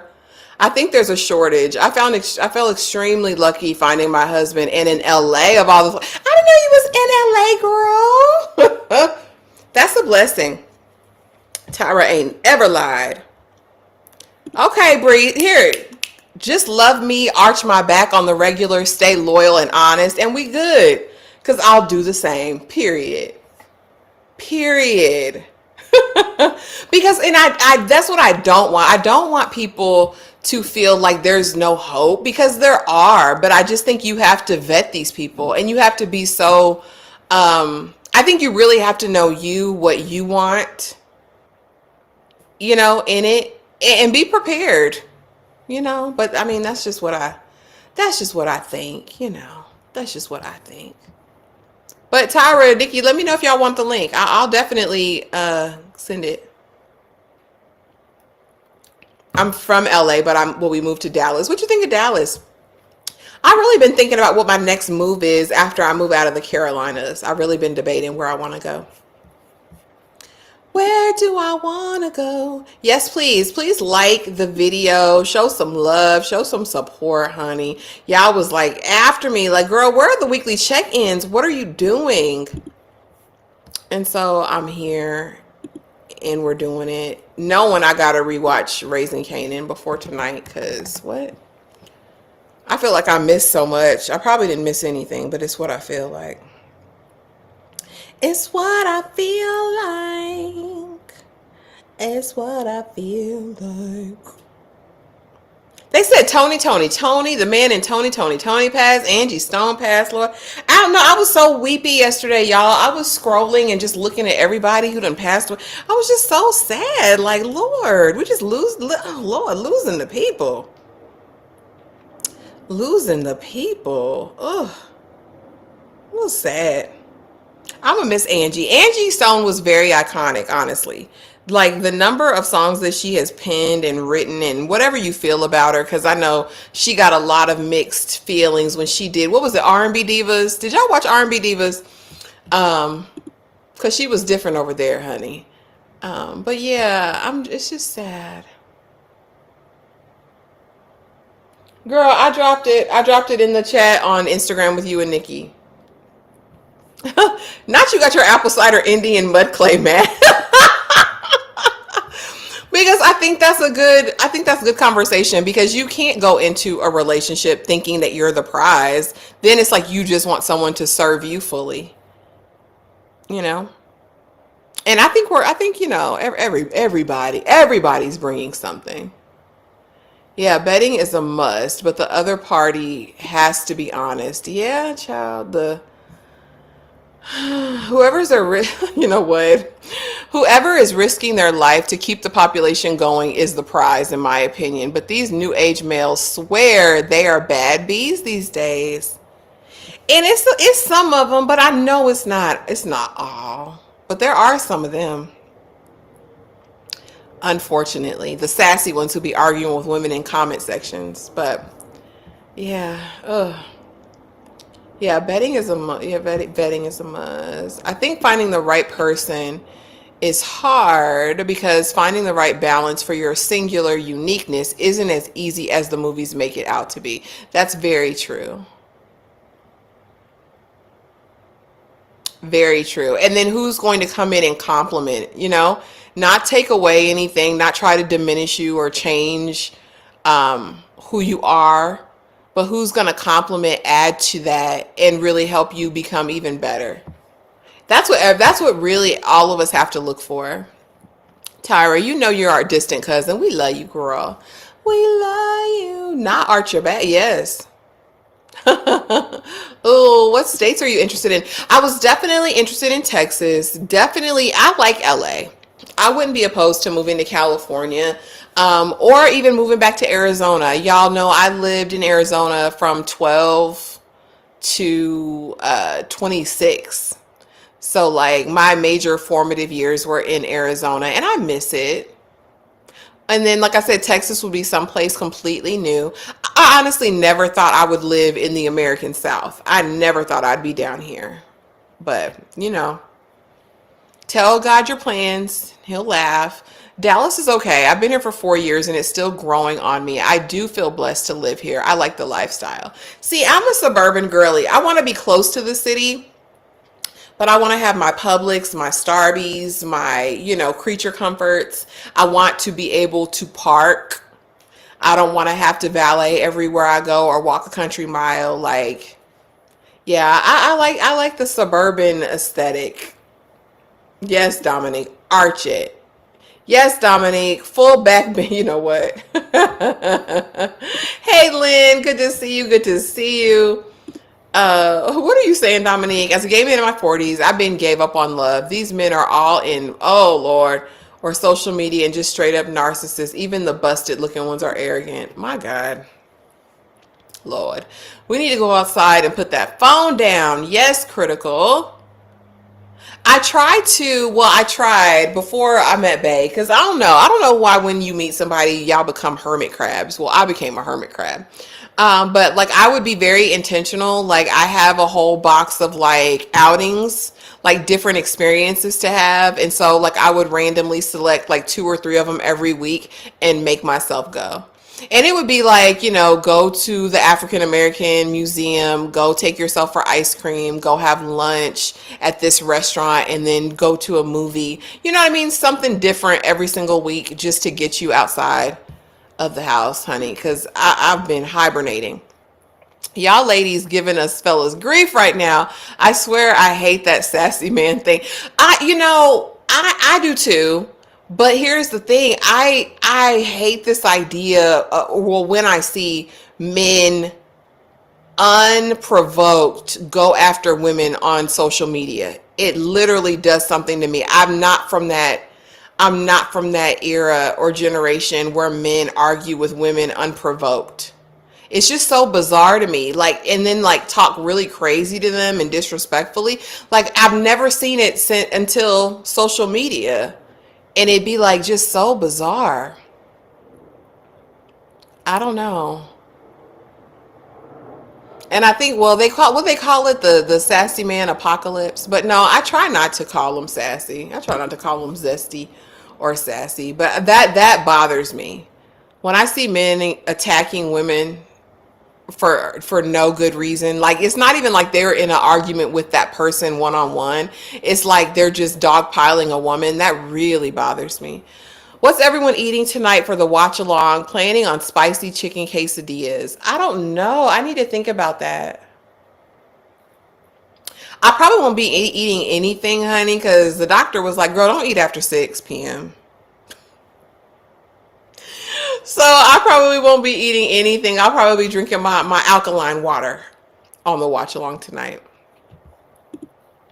No, but I can see it because, they have Lowell Observatory in Arizona. They have all of the planetariums. They have really great views of the constellations out in the desert. So I can see a space station coming there. That'll be kind of cool. But does it put a place at risk as well? I don't know the ins and outs of that. Every time I hear a woman refer to a man as sassy, I equate it to the white people saying the word woke. But tell me this, have you seen that with T? Have you seen a big portion of men going after women unprovoked lately? It's very odd. I don't know. And it's mainly on socials that I'm seeing it. Life lessons. You are getting in a relationship with a person's family and environment. If you don't see yourself with the tethering of their family and other influences, the problem starts there. Big facts. I would love to move to France. That's my dream, but in the States, California. Me too, Nikki girl.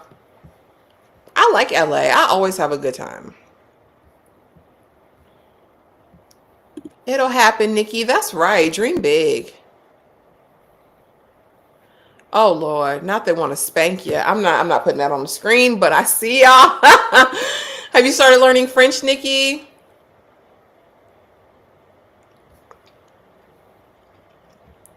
And touch your toe. Oh my gosh. The chat is wild. Okay, here we go. Tyra, you coming on? Mm-hmm. Girl, who said somebody sassy man? I heard sassy man and came running. Have you seen that with T? He says a lot of women are kind of using that word just anytime they want to, talk about a man that is doing something they don't like. I mean,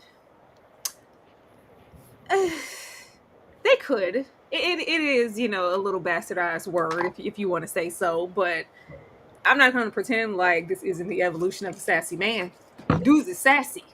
And it ain't like a lot of room to be, what's considered sassy now because there's just such a stigma between men and any type of feminine qualities. Like, I'm not a stickler, but yeah, y'all out here acting sassy. Y'all out here acting sassy. Like, stop. Let me look up what is the definition of sassy. Because I just want to see, you know what I mean? Because a lot of people do call, it's a sassy man apocalypse, lively, bold, and full of spirit. Girl. Lively, bold, and I mean, hey, lively, bold, and full of spirit. Like, and that ain't even my definition. That ain't my personal definition. Mine either. Okay. But here's something. What does sassy mean in a girl? Rude and showing no respect. Confident or showing confidence. Rude and cheeky. Cheeky. Now put that on the brother. Yeah, rude and cheeky. Like but okay. And I would really like. Why does it trigger something when you hear a woman say that a man is sassy? Because they're equating it to something feminine. I think that's right. Now. Oh, like instantly okay. When you call me sassy, you just call me Saucy Santana. Got you. Okay, that makes more sense to why I guess some men would be like, "Oh, why are you?" Okay, but I guess in a way, I do think when I call a man sassy, I think he's feminine too. Because why are you arguing like a female in these comment sections? Like, why are you going at it? No, I don't often call men sassy. That's just not my word. I think we just miss a certain sector of men and women. Most often want to feel protected, and it's like if you're not protecting me, you acting sassy. Yeah. And I guess it is. It's just people are just different, totally different these days, honey. I remember a day a Negro was gonna call his sister or his cousin to talk to a female about Yeah, what. oh yeah. You wasn't touching like, I ain't gonna put my hands on you. I'm a man. I ain't gonna put my hands on you. I'm calling my sister. I'm gonna call my cousin. I'm gonna call somebody to handle this situation. But I'm personally not going to touch you because I'm a man. And even though it was like absolutely wrong, you would have women think it's okay to put their hands on a man, and the man is still like, I'm still not gonna touch you because that's not me. But keep your hands to yourself. Now you hit a man, you getting hit back. You getting hit back. You started a think piece. What did you start? You started a think piece. Darvelina said, if a male is sassing a woman, I'm gonna call him sassy. His mama named him sassy. I'm gonna call him play. Stay out of women's business, like our parents said. It's just it's for sure overused, absolutely. But there are a quarter of not a quarter, but a section of the population. Nikki, why can't I see you, girl? You just got here. Talking about you been here. How long you been here, Penny? The whole conversation y'all been talking. So what you say? Stay out of women's business, like our parents said, or do you not believe in a sassy man? Have you ever called a man sassy, Nikki? I've never called a man sassy, but I have called a man a bitch. I feel like Nene when she was telling Peter, you acting like Patricia. Yeah, absolutely. And I don't even mean it. I feel like a lot of men take offense because they take sassy as like a gay adjacent term. Mm-hmm. They think of it like flamboyant. But no, that's not the definition of sassy. Like just because sassy that's not gay, but I agree with Darfelina. Like, if you're sassing a woman, if you're being sassy, sorry, sir. Oh, That'd be a whole segment. We could have a whole live just with clips of sassy men. If you need examples, we can get Literally. they're there. I have the right sister and cousins to handle any issues with women. Period. I grew up in NYC, and women used to punch dudes in the face like they were. Oh my god. Oh my goodness. Oh god. I don't condone it. Don't put your hands on a man. But I do miss the days when it was like, I ain't gonna put my hands on you. I'm finna call my sister. Yeah. Not even have these long drawn out arguments, especially in public, where now I've seen like guys can't even take rejection, or like if a woman says, no, I'm not interested, I'm not giving you my number. It's like, You know how many bald headed hoes I've been because I said, no, thank you. What? You ugly, you this, you that. But you wanted the number though. You know what I'm saying? You wanted the number. Yeah, I actually saw something like that on Threads yesterday, and the responses were crazy. This girl posted that she was just out minding her business, and a guy was like, told her she's beautiful, and she just didn't say anything, so he cursed her out. It was so many men in the comments saying, well, what has the world come to that you can't just say thank you for a compliment? And I'm like, are y'all like psychotic? Like, are y'all crazy? And it's like so crazy that don't pretend like men don't use a compliment as an opening to like hit on you. He wasn't just going to say you're beautiful and just no, that was his opening. And the second you give them an opening and you say thank you or you smile, then next thing you know, they're literally going to harass you. Like, are y'all crazy? She just didn't say anything. Why would that warrant him cursing her out and y'all defending him because saying she's rude for not saying thank you? Which is crazy as hell. Like, I've seen the women on there even say, you know, I have a boyfriend, like I don't care about give that. you my number, and it's you, and it sometimes it's even gone to violence. Like, a lot of times. What? No, I get like, oh, you think you too good. You one of them uppity little. It's literally the scene out of Poetic Justice. Like, oh, you are like what? No, I'm just, thank you, but I'm not interested. It's just like, oh, who are you? Like, oh my goodness, babes, you want to go? You want to go? Because we can go. Yeah, I feel like if you can't take rejection, just don't approach women. Like, period. Like, just don't do it. Because I'm gonna be an asshole. I'm not even gonna be nice. But see, I think there's a way, like, I've never been approached in a rude way. Thank God. Lord, he's been covering me, because I couldn't imagine being cussed out for not, because I'm going to pay you dust most times. But I do try to smile, keep it cute. I'll always have, like, my AirPods in when I'm out, like, in public by myself.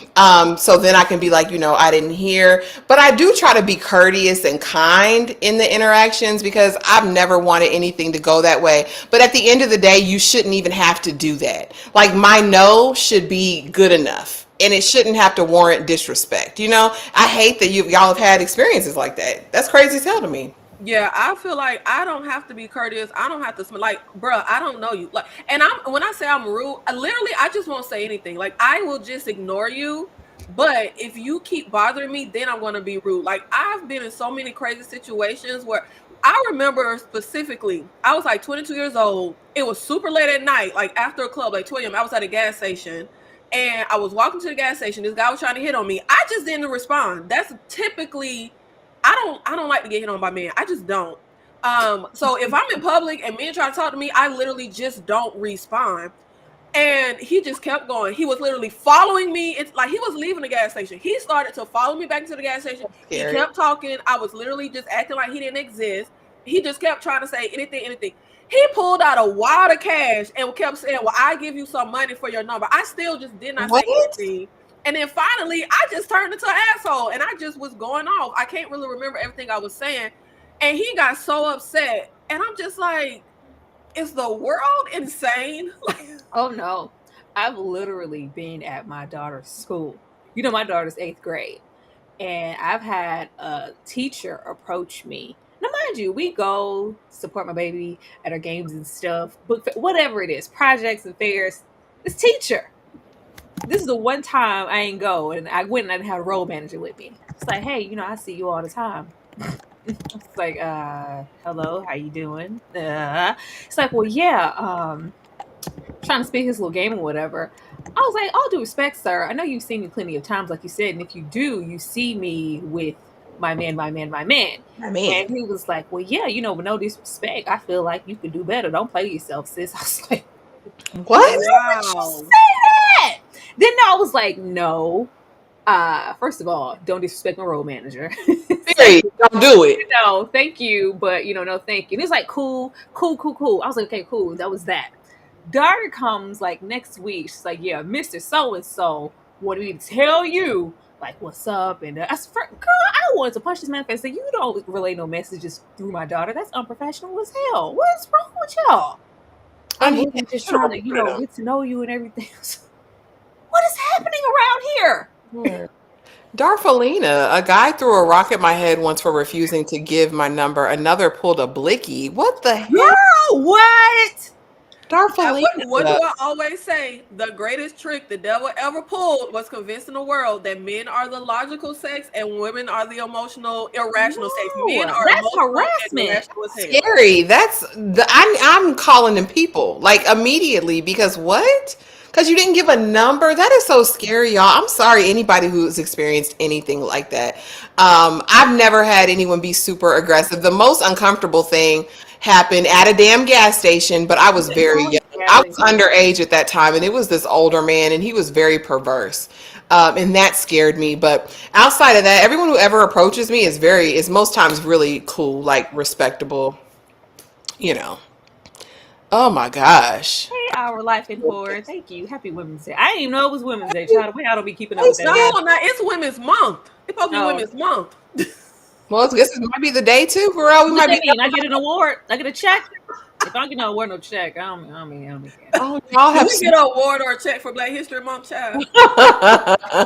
See, in my early 20s, I was dropped off at my place at the end of a date, and the dude forced a kiss on me. That was an end for me of being picked up by a date. After that, I'll meet people in public spaces. I'm sorry. Yeah. Unless we already have an ongoing relationship, you are never. First of all, I don't even like for men to know where I stay. The number one question I hate is when I first meet a guy and he say, "What side of town you stay on?" Hold on, now, bro. Why you need to know what side of town I stay on? No, if you give like a general place and all, like exactly where. Why? Why do you need to know exactly where? Yes, they want you to keep narrowing it down. I can't just say, "Oh, the South Side." Well, we're on the South Side. Hold on, bro. And y'all, we're in the same state until we're linking or whatever. That's all you need to know. Like, protect yourself at all times. Don't tell these people to meet you nowhere. And if somebody's trying to know where you stay because I'm just trying to pull up. No, the only thing I pull up is draw, sir. Get off my phone. Yeah, even with phone numbers, I recommend having a Google Voice number to give people so that they can't trace your real number. Like, no, seriously, don't let these people follow you anywhere, like public places. Make sure you dropped your PIN with somebody you know, especially if you're dating online. And honestly, get licensed and have that thing on you. Honestly, if that's not against your moral compass. But protect yourself because it is wild and dangerous out here. It is. I feel like I do like the kids do. I don't give my number. I give my IG. That's what I learned the kids are doing now. They give each other the social media. So that's what I do. Yeah, drop your socials. That part. I ain't licensed and I still got that thing on me. Pull up if you want to. That part. Yeah. Yep. Yeah. But get licensed. Do it the right way, like Ashley said. Don't be out here being a criminal. That part, because that man don't let me pump gas, so I don't be, especially after dark. I'm not doing that. Unless he's chauffeuring me. I don't really go out at night. I don't be outside because people stay like, where the good women at? Where do y'all go to find good women and good men? Because I don't be outside. Well, I'll tell you one place don't go, and people will tell you to go here to find a good man, but don't go to church. Who the hell going to church to find a good man? Are you stupid? I'd be like, go to the library, go to a coffee shop, go be doing the things you like to do in this world. But don't go to the church house looking for no good man. He probably gonna take you down through the dirt and the gravel to the gutter. That's where you find the worst men. The worst. No church, no club.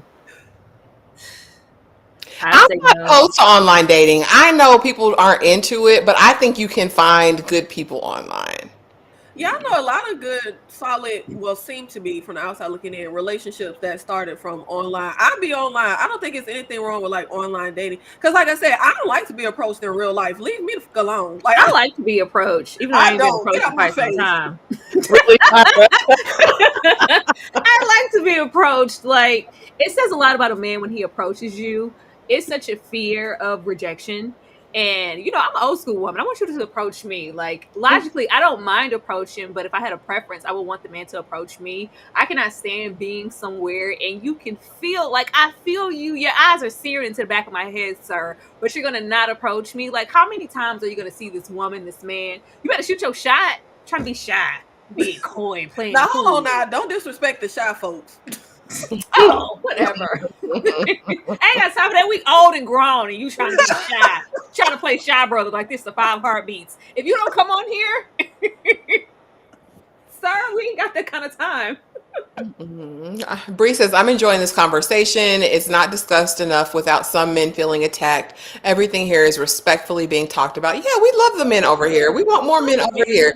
I love me a good man. Yeah, I'm never going to be on the side of just attacking men as a whole, especially. Ashley had me when she said she didn't mind bringing that plate to that man. I say, yeah, I'm in good company. Let me go on over here and bring his plate with Ashley. I don't. I'll bring this plate to this man. Listen. A real plate, not a paper plate. I bring the silverware and a napkin too. What you want to drink, baby? Here you go. Thank you. Yeah, that's me. I'm bringing the plate and I'm bringing the niggas like, hell no. I done told y'all I ain't breaking no plate. Oh, Dominique. Okay, so this is interesting. I'm a man and I had a guy who cleaned my carpet. He worked for a professional company, show up to my house unannounced the next day to hit on me, and he popped up a time or two after that. Did you call the police? Now, hold on now. If he would have tried to hit on you while he was cleaning the carpet, would that have been okay? I feel like popping up unannounced, that's scary. That's weird. That is. Like, I get you are on your job and you see somebody attractive, and like Tyra said, maybe you want to shoot your shot, but baby, you should have did it as soon as you finished cleaning the carpet. When you were about to leave, you should have said, hey, you want me to help you dirty up this carpet again? Like, you should have tried to throw some kind of little cute line in there before you left, bro. Man. So you like the way I clean these carpets. See what I do. What? Yeah. You trying to go? Like, it's a way to turn that into like a cute little, line. Like, I've had service people come in. I think men give women too much credit. Like, you have to be all together. Like, in your like, what's wrong with just approaching? The worst the lady could say is no, and you respectfully like, okay, respect, like, thank you. Yeah. But like, what's the wrong? They act like, oh, I can't just. Yes, you can. I think regardless of whatever, if you really took that chance to shoot that shot respectfully, the woman would probably be impressed. Like, oh, okay, normally I don't, get approached. Like, this is cool. Thank you. Like, what's up? It's attractive. It's bold. Now, I'll be honest. I dated this man one time, y'all. And he was in the Greek organization. I'm not gonna say the name, but he was big fine. He was branded, locked down, chocolatey, just body, yada, yada, yada, yada, yada. I let that man come over in it unannounced every day he wanted to, anytime. Girl, please. Any time of the day. Don't do that. Don't be like me. Do as I say, not as I did back in the past. Because he could pop through. My friend was like, Ashley, you just let him pop. Yeah, he could pop up whenever he wants to. No, we cannot be making exceptions based off somebody's fineness. I did. No. And he smelled good too. I did. Okay. What did it smell like, Ashley? Good.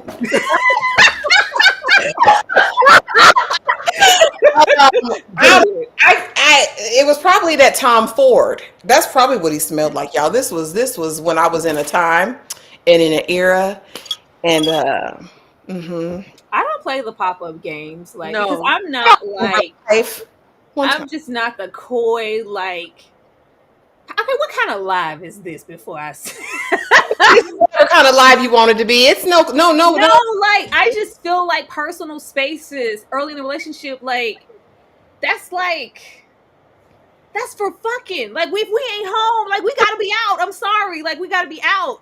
If I'm bringing you back to the house, we fucking. I'm sorry. So that's what that was at that time. Oh, okay, let me know something. I don't want nobody popping up to my house unannounced. Nobody. I didn't mind Unless it. you're literally the woman who pushed me out, do not come. Like, I will raise, I don't like it, and the door will stay locked and bolted and closed. I do not pop up on me. No, absolutely not. I don't like none of that. Don't do Not that. at all. And You don't know what I'm doing in here. You don't know what's that. Don't do it. Don't. I don't even care if it's a long term. Don't do it. he could. He was the only one. I don't do that. I don't abide that. You know, at this time in my life, but in that era, I'm here. I don't know. I've never gave anybody an exception like based off of fineness. Like, and then like, what's fine though? Because I'm like, what's like fine? I just don't. It's never been anybody that I was like, oh, you could just do whatever you want to do because you're so fine. Me neither, Tyra. Never crossed the line. Maybe this was steam heat though. It was. No, he was big fine. No, I'm trying to even put him into words. And of course, it's in the eye of the beholder. Her pearls in her neck, like because. Something totally different I never had or experienced before in my life. I ain't never had. We can still experience it when you give me a heads up. Don't pop up.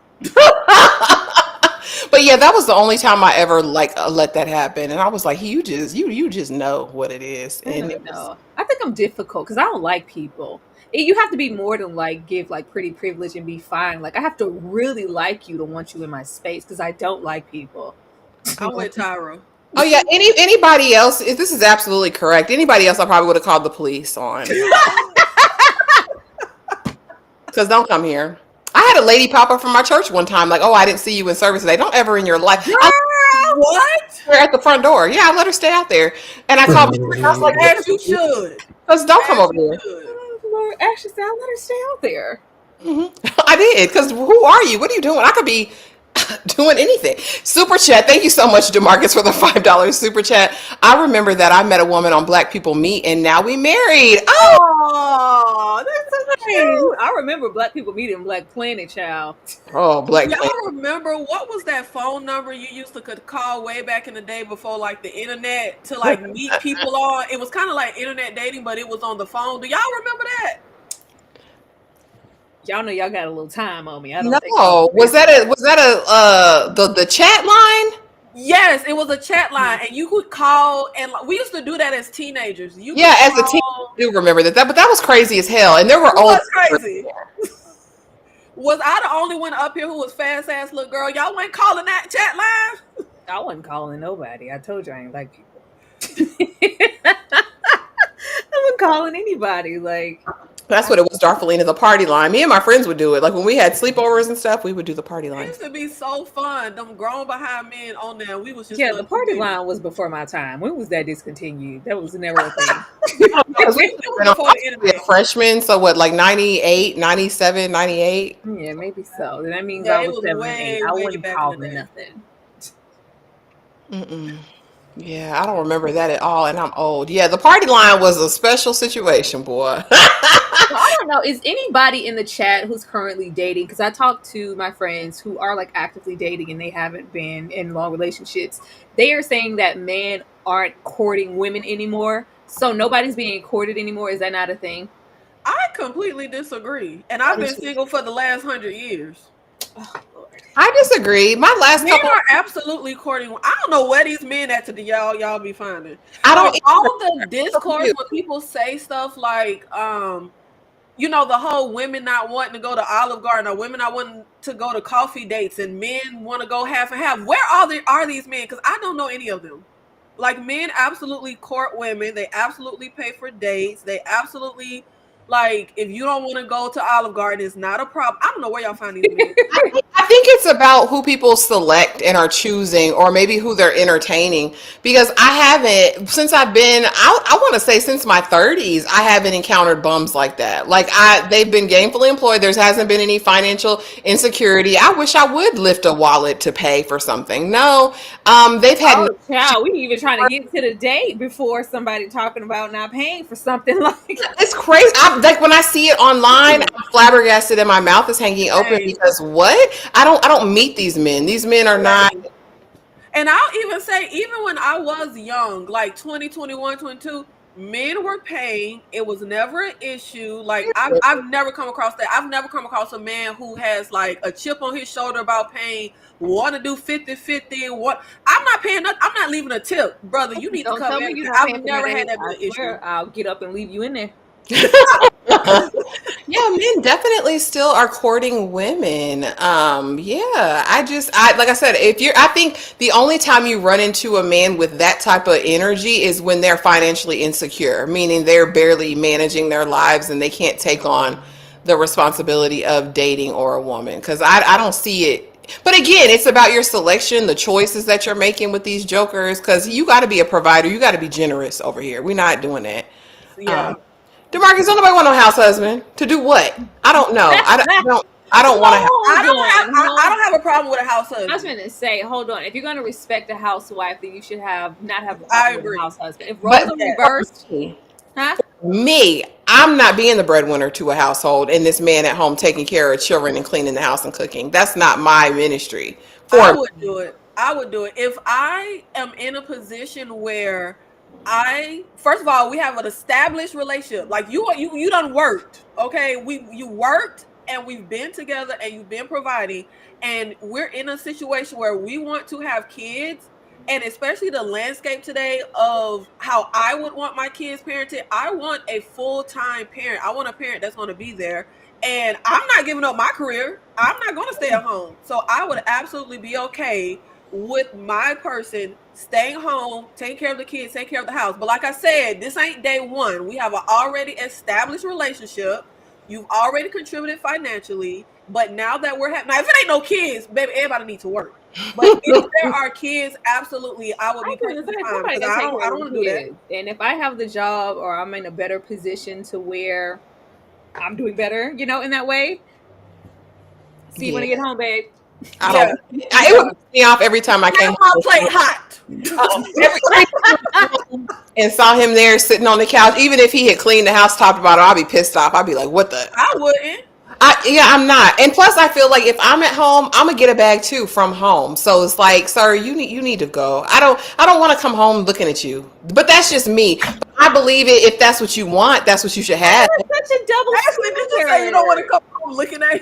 No, I don't. And he been at home all day, and I've been slaving on this 9 to 5 with these people I don't like. And you've been here. But he been cooking. He been cleaning. He been taking care of them kids. He I'll been do running it. the errands. He been, doing the household work. I volunteer as tribute. I'll do it. But I don't judge it. Like it doesn't bother me if that's what people want to do in their household, especially if the woman is capable of making way more money. But for me in my house, I like a man that provides, because I feel like I'd be slapping him around. I'd be like, you gotta go that far, Ashley. I'm funny. I'd be like, ooh, what'd you do today? Get out of here. Like I would just be Do you feel like women who are stay-at-home moms, do you think they're not doing anything all day? No, I didn't say he wouldn't. I said he could have cleaned the whole house, cooked me a 5-course meal. It would have just been the fact that he's there on the couch when I got off work. Well, what if he not in the yard cutting the grass? I don't give a damn. Y'all, it's a double standard and it's bad, but no, I don't. Like, just for me, I don't want to see my husband like just being at home all day while I'm out in the field gathering the juices and berries. Like hunter-gatherer. I just can't wrap my head around it. But like I love it. Where he was like an entrepreneur and he did something extremely lucrative, so he doesn't have to work. That's different. That's different. The money already. The name stays home. The name stays home. The money's there already. The money got my daddy blood on it. That's here in the house. Fine, sir. You can do whatever you want to do. Yeah. But if I'm paying 100% of them bills, I don't know what I would do. I just know for me, I would harbor some sort of resentment or something. I don't know. It just wouldn't be anything that I would ever choose from my own life. And see, I wouldn't harbor resentment. I would feel like, and this is going to be toxic, I would feel like I hold all the cards. I have the power. See? Like, I have the power. Yes, I feel like I absolutely would never, ever. I feel like making your money will always be undefeated. I think it is extremely stupid and ill-advised for a woman to put all her financial security in a man. Like you're just home and he's just he could pull the rug from under you at any time. So if the role is reversed and I'm the breadwinner and he home, baby, I hold it. What you want to do? You want to get a haircut? You need how much? Like I control this financial abuse, Nikki. Yeah, absolutely. I'm never gonna get into the double standard because I don't know. I don't know about what you do in your house or the women over there. All of these strong, independent. I'm tired. Okay, I'm tired. There's nothing wrong with one little kickback, sit back. Yeah, you got it. See you later, babe. Absolutely. Everybody who want to go out and work all hard and put the bricks on your back and be a strong, independent black woman, have that. Have that to yourself, babe. I love that for you. I don't want to. I don't want to. What's what the kids saying? This little what the hell is it? The soft era, whatever the hell, soft light hard wing. I don't know. Girl era, yeah. I want some soft. I want some soft. For so long, especially with upbringing, there is this stigma to feel necessary to grin and bear, and we gotta. I'm tired, okay? And I think you have every right to want to be doted on, to want your peace, to want to relax, for your man to go, babe, I got it. Just yes, come on. Have your time. Like, I love you. I want that for you. Have your peace. I'm gonna take my peace over. Yeah, he trying to. Yeah, let me make sure I got. What? Who got time for these master plans, Splinter? I don't got time for these plans. I don't want to toil. I don't want to toil by the sweat of my brow and provide for a household by myself. I don't want to do that. No, if I have to sit, that don't mean you living a hard life. Do freaking mental gymnastics. Yeah. See, thought you had me. See, yeah. You're never gonna catch me. I'm a strong, independent black woman. See? No, okay. I'm not doing it. I'm not doing it. Yeah. Like, aren't you tired? No, see, and then that's the opposite. I feel like I agree with you, but then I disagree because I don't believe in working hard. I don't work hard, but I maintain and have my own money. But I'm not finna be hustle, grind to the bones. I'm not an independent black woman because I'm gonna break the fuck down. I'm gonna have an anxiety attack, okay, every time. But I'm going to make sure I have my own financial security, and I'm going to financially abuse you. But sir, you can stay at home though. It's an equal opportunity. I'm going to financially abuse you just like the men do. Oh my God. Lynn, thank you so much for the $5 super chat. Showing some love. DeMarcus, you started this foolishness. You did. I'm just saying, I just can't stand that narrative. Like, Lord. I agree, Tara. I just think so much, especially with black women, depending on how you were raised and who you were raised with. Myself is baby wasn't no 2-parent household. You're like kind of trained to, I have to bear it. I gotta take on all the. But who said that? Who said that? See, that's why I say I agree, but I disagree because I was raised with the stereotypical. My dad kicked rocks when he just, he divorced me when he divorced my mama. It was just me and my mama, and my mother is very much that I'll rest when I'm dead type of person. She will work herself into a grave. That is very much the mother. She gonna hustle. I don't believe in that because I want to be happy. I want to enjoy my life, but at the same time, I have seen the repercussions of. I'm gonna kick back and I'm gonna just let my man have all, like, he's gonna work and I'm gonna stay home. Like, I've seen the repercussions of now you're being abused or now you're being cheated on or now you're unhappy, but he holds all the cards and now you don't, he covers the roof over your head and you have no freedom to walk away when you want to walk away. So that's my only thing. I'm not working myself to death. I'm not going through gymnastics to prove I'm independent. F that. But when I need to walk away, I'm going to make sure I have the ability to walk away. Yeah. TP says it's about time.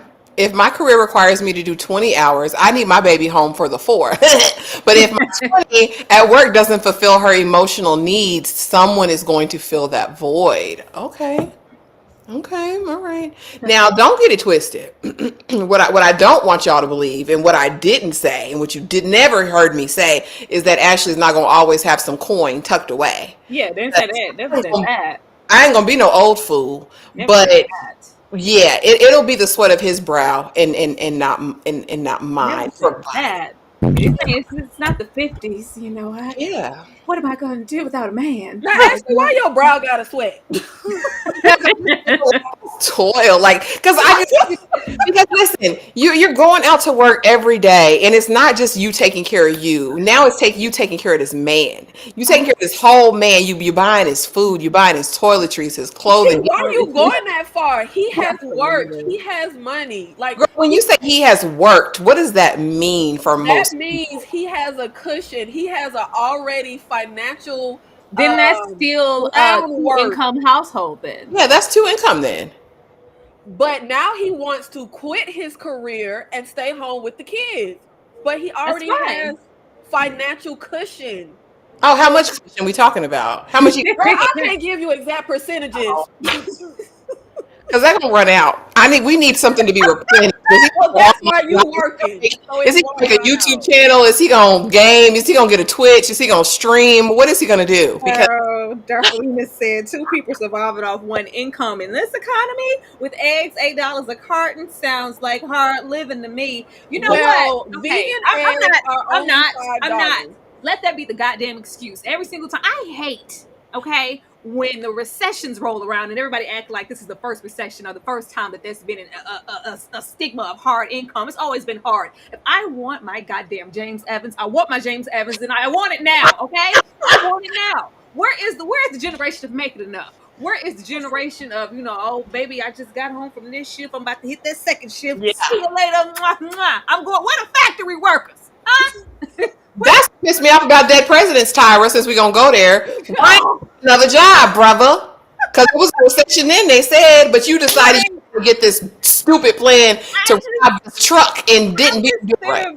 Them old working hands, baby. I gotta, we got that old barber shop down at the steel mill, I work 3 jobs. The man wasn't happy and they was dying at like 47. They worked at the mines and they got that lung. Exactly. Got there. And y'all need to stop. The eggs is $8. Vegan eggs are $4.75. Go man, don't nobody want that. I don't want vegan egg. I don't even know how they make it. Kids are eating good. We okay. Our cost of eggs ain't rise for us. So my household, we good. I can't stand the vegan talk. That's them same people. Wow, be like trying to enjoy. What is this? This little Boathouse Farms green goodness juice. Well, actually, that has 52% more. Try some green. Look at here. Okay. I'm trying. Drinking Kool-Aid. Leave me alone. That's what I said. What is the win? You trying? You trying it? But no. In all actuality, I think that we're in an age now where there are a plethora of ways for everyone to get a bag and make some money. So there's really no excuse for someone not making money in some capacity, whether they're at home, stay at home or not. Both can contribute at this stage. Unless you. That's kind of my point when I say I would be okay with the house husband. Just because you're home, that doesn't mean you're not doing anything to garner income. I need to see the 1099. I need to see the statement. Actually, I just miss and I think we missed the ship on those men of, you watch some stuff sometimes and it seems like really oh, you women were repressed. Like, who would have wanted that? And it's just the moment, you watch those old things and they'd be like, you know what, James, I'm going to get a job. Florida now, goddammit, you ain't getting no goddamn job. Look. You ain't getting no job, baby. I got it. But if, it's looked up on differently because I understand the culture and the time and women wanting to be progressive and baby, I can have my own job too. And we're getting into the 80s and the independentness of it all. But after I don't want to go. Okay. I don't want to go. And also, I feel like we keep talking about work in a negative way. Like, Tyra, you don't do teaching anymore, but you work. You have YouTube. You don't have to be doing hard labor work you hate. You can have things that you're passionate about or that you're doing to get some type of income. I just know the women that I've known who let their boyfriend, not even their husband, work and they stay home and take care of the household, or they let their husband. they regret it. And like, you can do something that you like and that you're passionate about that's going to bring But you some type of money. I say this now because with the shifting in the teaching economy and just everything that was so wrong with that, it took so much for me to go, I don't want to do this anymore and admit that to myself. Like, because I was so scared with the stigma of it took so much for me to just put trust in that man and go, I'm gonna let you have it. It took a lot. Because I was like, nope, I gotta watch my back. I gotta have eyes. What about when? Like, it was a lot because I was just really in fear of losing my sense of independence and really entrusting someone fully, because I was like, that's not how I was brought up. That's not what I was taught. Like, you better have, hey, you can't trust anybody. Like, that's just not what it is. And it's just like, what kind of relationship is that? You can trust me in every single other way possible, but as far as, trusting that you have financial security and I'm going to hold you down, that's asking too much. Like, you're not doing well, you're not feeling well, like, sit your ass down. And I was like, no, I'm going to work. I'm going to work. I'm going. I gotta get up and get this money. Yeah, it was too much. Man. It was too much. Meanwhile, I'm like part-time dying on it. I mean, but that's a reality, especially when you're raised. Because I was raised, my mom, even though I was adopted, she was a single parent. And there was this idea of, there were two things, right? Ashley, it's as easy to love a rich man as it is a poor one. So might as well love somebody who got some coin. But the other part of that was, don't ever let a man put you in a position where you can't provide for yourself. Like, there was always this push for independence, right? Based on her life. You don't need someone. Like, you want someone, but you don't need them. But then when I got older and started looking seriously at like a life partner and what I wanted from a husband, that independent ideology no longer served me. Like, because I would be like, I don't need you. Like, you could go like on to the next one. Like, that was my mentality for so long. Like, I don't need you for anything. Like, you can go, you can kick rocks. Like, it's nice. But I had to like deprogram myself from like this fully independent mindset of like, I don't need a man. Yeah. Some people don't. I do. Like, I need one, not for the reasons people think. But I do. So okay. Ashley said, needs me a man. Yeah, I completely disagree with that 150 billion%. I agree with your mama. I don't need you here, sir. You can go. But I want you here. I would much rather someone want me than need me. I don't need a man here, but if you're here, it's because I want you here. I don't need you here. Y'all believe in joint accounts. I don't mind joint accounts. I recommend that you have your own separate account, offer your own separate funds. Being trusting and being with someone doesn't mean that you got to put all your money in the stockpile and you need to know where all the bodies are buried. No, it's okay for you to have your own separate account. You can have one joint one in one separate one also. Period. I got 3 accounts, just me not commingling any finances right now. So I would always have something tucked on the side. I need my own savings and my own checking. We will have a joint one for any collective like expenses though. Mm-hmm. I think people feel like if you're joining and you're entrusting all these things, that means like, oh, you just have to be oblivious and not be realistic about the situation. Nobody is telling you to put all your eggs in one basket. This is not 1963 and what you're leaving me, but what I'm gonna do without my man? No, this is not that. You still, you can still make it. You can still have some sense of financial independence, but not to the point of me, going to work. Good morning. Yeah, or being in a situation where if things and trigger warning, if things did get to a place where it was unsafe, that you wouldn't have an escape route. A woman should always have at least enough money tucked away if she needed to make a getaway, because as much as people present, some things can change, and you never want to be in a position where you can't get out if you needed to, right? Yep. Be mindful of that. So and I get on here, when I get on here and go live and say I'm on the run, G, send me all the funds because I gotta make it somewhere. Send funds to add to my building fund. I'm on the run, G. It's over. I gotta go, y'all. Oh my goodness, that's the time, honey. That's the thing. But I still believe it. I think people need people. Period. I need people. I don't know I think it just sounds like relinquishing like all of your sensibilities and independence to go like, I do need a man. It's just like, I don't need nobody. But I do, like, I need people. I know that about myself though, and I think everybody's different. But I if am different. I don't so much need and it's hard to say that because I don't. Is the role manager here? He not here. Okay.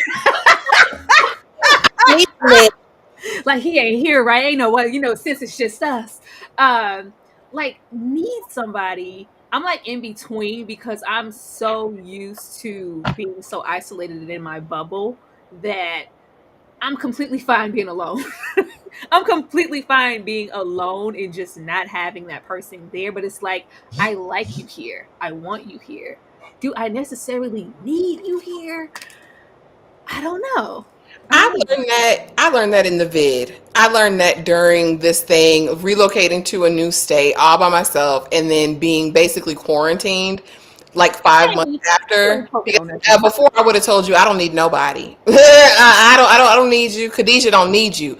But after that, it taught me you do need human connection. People are important, Ashley. You do need people in your life. Yeah, I'm growing. I'm realizing that also. It just took a while. Like the programming is real. Like I come from like I don't need no man. I don't need no nothing. And I was like, no. When I see all of these broken homes, especially for people who have children, and the women, you are going to be left with the bearer of the responsibilities majority of the time. Not saying that there aren't single independent fathers, but when that bond breaks, you have that child, that singular responsibility majority of the time. And then it became a like, yeah, do you want to win the battle of the war? Do you want to win the battle of the war? Like, you going where? Sit down. Which you thought you were. Like, no, I am not. I'm not doing it. I'm just not. You're gonna be in here. Go in there and deal with them kids. going where to have your free will and independence? Go get them kids. Not doing it. TP, we're not about to play with you.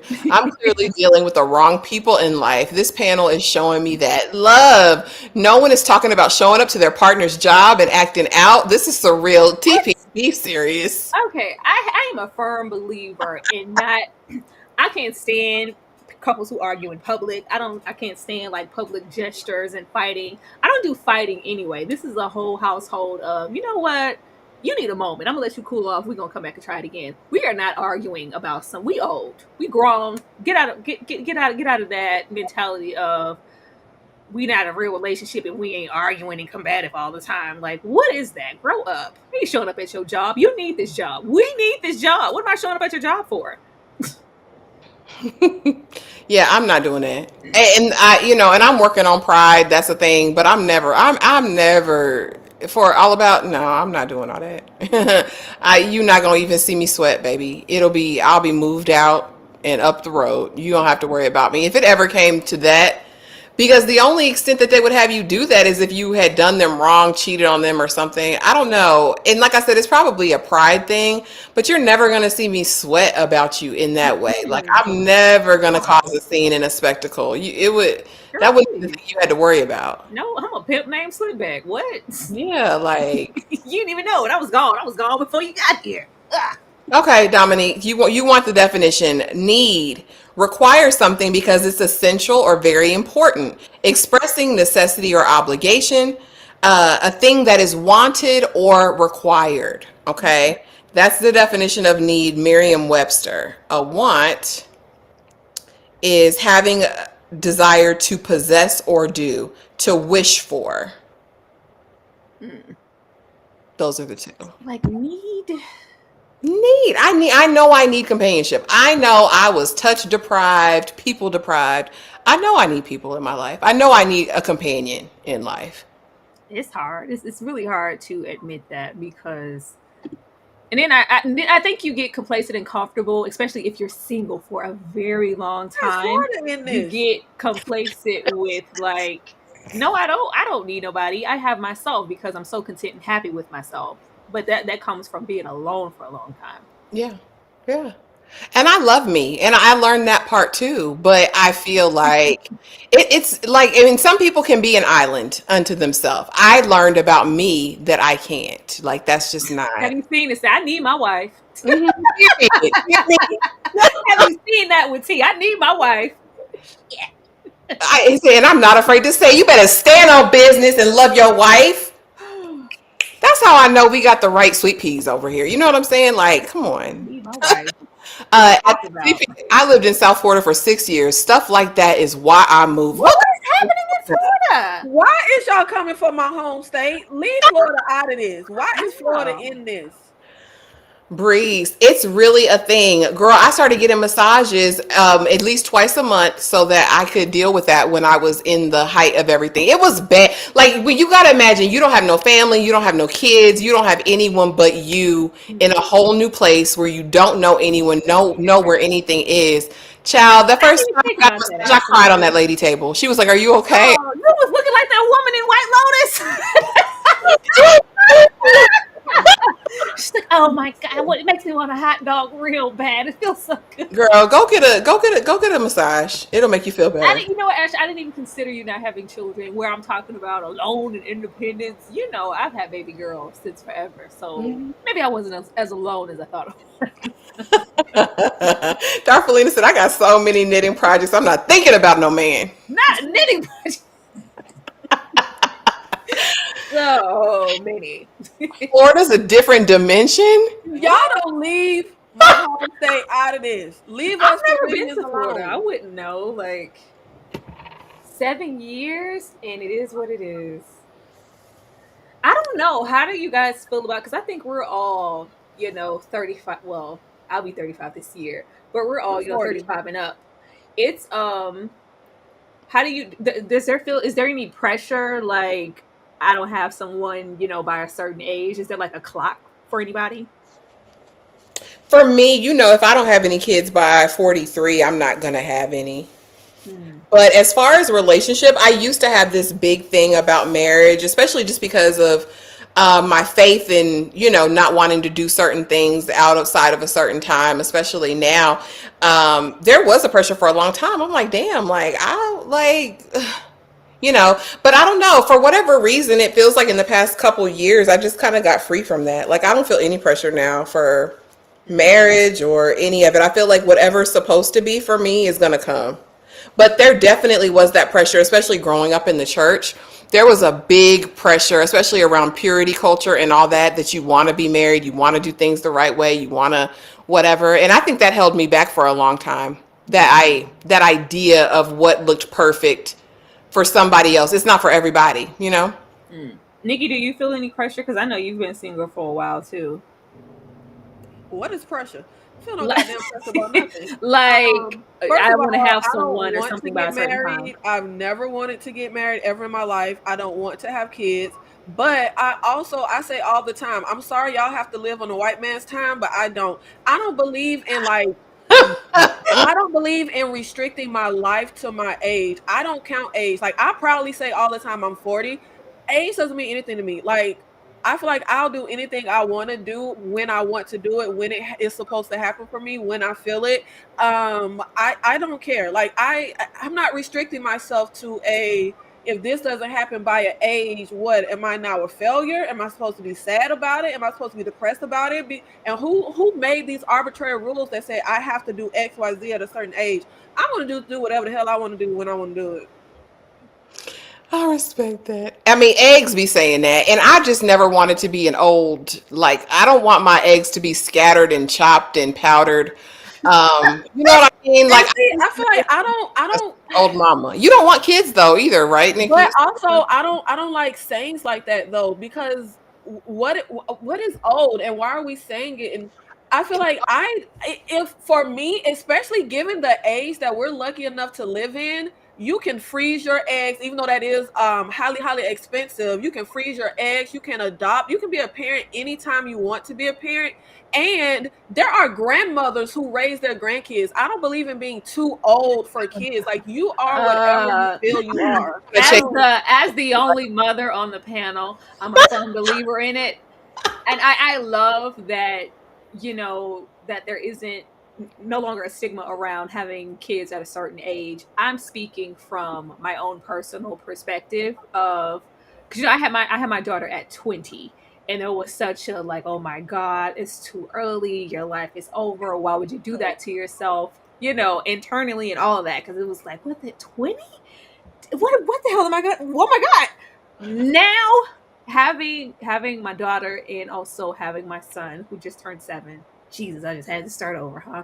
But I cannot fathom with the dimension and the way that children interact, their upbringing, and how they've changed just in like the 8-year gap of my daughter and my son. It's just so different. The generations are different. There's just such a displacement that I don't want no parts of in my old age. I cannot wait to like, what did he say in the Twilight Break It Down? Like, let's be done with this. I cannot wait to be done with this. I cannot see myself in my, later 50s or, late 40s, early 50s, somewhere around that. Like, all right, about to have my first baby. Hell no. Absolutely not. Like, a lot is required of you to be a parent, a mother, and a provider, a partner, all in one. I am so glad, because I always wanted children, but you never know when that clock is going to be. I always said I wanted children. I'm going to have 2 children. I got my 2 children earlier than I wanted to, yes, especially with my daughter. But I couldn't fathom being in, I can't fathom, late 30s, early 40s. I'm going to have my first. That's what's scary to me. Different. These kids, I'm telling you, these kids are different. After them, and then it's like, okay, God, prayerfully you live to be 100, but still, I feel like that still just kind of leaves them. I don't know. And I was raised by an older mom, and she passed when I was 26, and that was hard. It's hard being parentless at a young. I still feel like 26 was a young age. So those are the things that go in my mind, and just knowing me, I know I ain't gonna be chasing and crawling on the floor after somebody. Like, you gotta be active, and that's just that. And no, I hate when it's like trivial too, because a lot of people say, "Oh, I'm not finna be," and we're just kind of tiding it to that baby. That baby is a baby for all of 5 minutes, and that goes away. I'm talking about these toddler, teen, young adult years. Like, no, I'm out. Goodbye. I'm not here for it. I just feel like realistically, a lot of people don't have their life together to even be able to accommodate and financially take care of a child until they're well into their 30s and 40s. Like, a lot of people at 20 years old wouldn't even be able to. If I had a child at 20, babe, we'd been on welfare, we'd have been effed up. I could barely take care of my cat when I was 20. So some people, I just feel like, I don't like that people may feel like, oh, I'm 44 and I'm finally financially stable. Oh, but let me not be an old mom. No, if you want to have a child, have your child. No, that's absolutely, and I'm not condoning that at all. I'm not saying that it wasn't. A girl's hard as hell. Hard as hell, still hard, but it's like just mentally and physically where I feel I would be 40s. I don't want to, be just starting my journey into motherhood personally. Okay, but hold on, pause real quick, y'all, because TP, who you flying out? Hold on, Breeze, what did I miss? They always don't. Where's Miriam? You said, Breeze, don't mess around and get flown out now. I'm trying to see who's getting flown out. Look at her in here. This is when we talk about the children. What are you doing? Get what you need to get. Thank you, Brittany. Whoa. No. Thank you. I mean, I just had to see what's going on. Y'all know I like to be in the know. If there's any romances that you brewed out of the collective, we need to know. Did you clean the kitchen? And I also feel like what was just said about like if you have a child older and like you'll pass when they're young, I feel like losing a parent is probably, in my personal opinion, one of the worst things you could go through. Maybe outside of losing a child. I really can't imagine my life without my mother, but my mother had me when she was like 19. She had me young, but I know people who have lost their parent. They had young parents. like age doesn't necessarily mean your child is going to be without you or your child will get to have you. Like you can have old parents and they live well into a really old age, and you could have a young parent that dies when you're super young. Like there's just no clear cut anything for anything that we do in life. Go I'm today just or thinking tomorrow. logically, 50. Okay, you have a baby at 50. If you live to be 100, they'll be 50 when you pass. To me, that's still, fairly young for them. And that's assuming you have like the best lifespan ever. Though, I mean, these are just thoughts that go through. Because And my god sister, we're the same age. Her parents are old as fuck. Her parents had like 500 kids before she came along. She was a very late in life child, and her parents are still kicking, and they old as hell. And she's 40, just like me. Like my mother had me young. Her parents had her old. I just feel like there's no. I just personally always like to see multiple sides because I just know that there are a lot of women who just are not in a position to have a child until they're older. So I just like to unstigmatize all of that stuff around like having a child older. And I feel like as a parent, we're well, not weird because I ain't no parent. I don't want to be a parent. But as a parent, one thing my mother always said to me was, "My job is to teach you how to survive without me." So Can I ask you why you don't want to be a parent? Because I want to be selfish forever. For real. Like I don't want to take care of anybody. I said the only way I would ever have a child is if I adopted because there was a child around me who was in need of a home. I would step up and do that. But I don't want to have no damn kids. The fuck I want to have a child for? I'm gonna leave that to y'all. I'll just ask you. I just wanted to know. Yeah, no, I don't want to have kids. I just want to live my life for me. I want to be selfish. I want to do whatever I want to do. I think the population is fine. I don't believe in all of this, but your legacy, fuck my legacy. I'll be okay. The world will be fine when it ends with me. Better leave the baby that legacy. I don't think when you're older, you do your kids a disservice either. Have you seen it with T?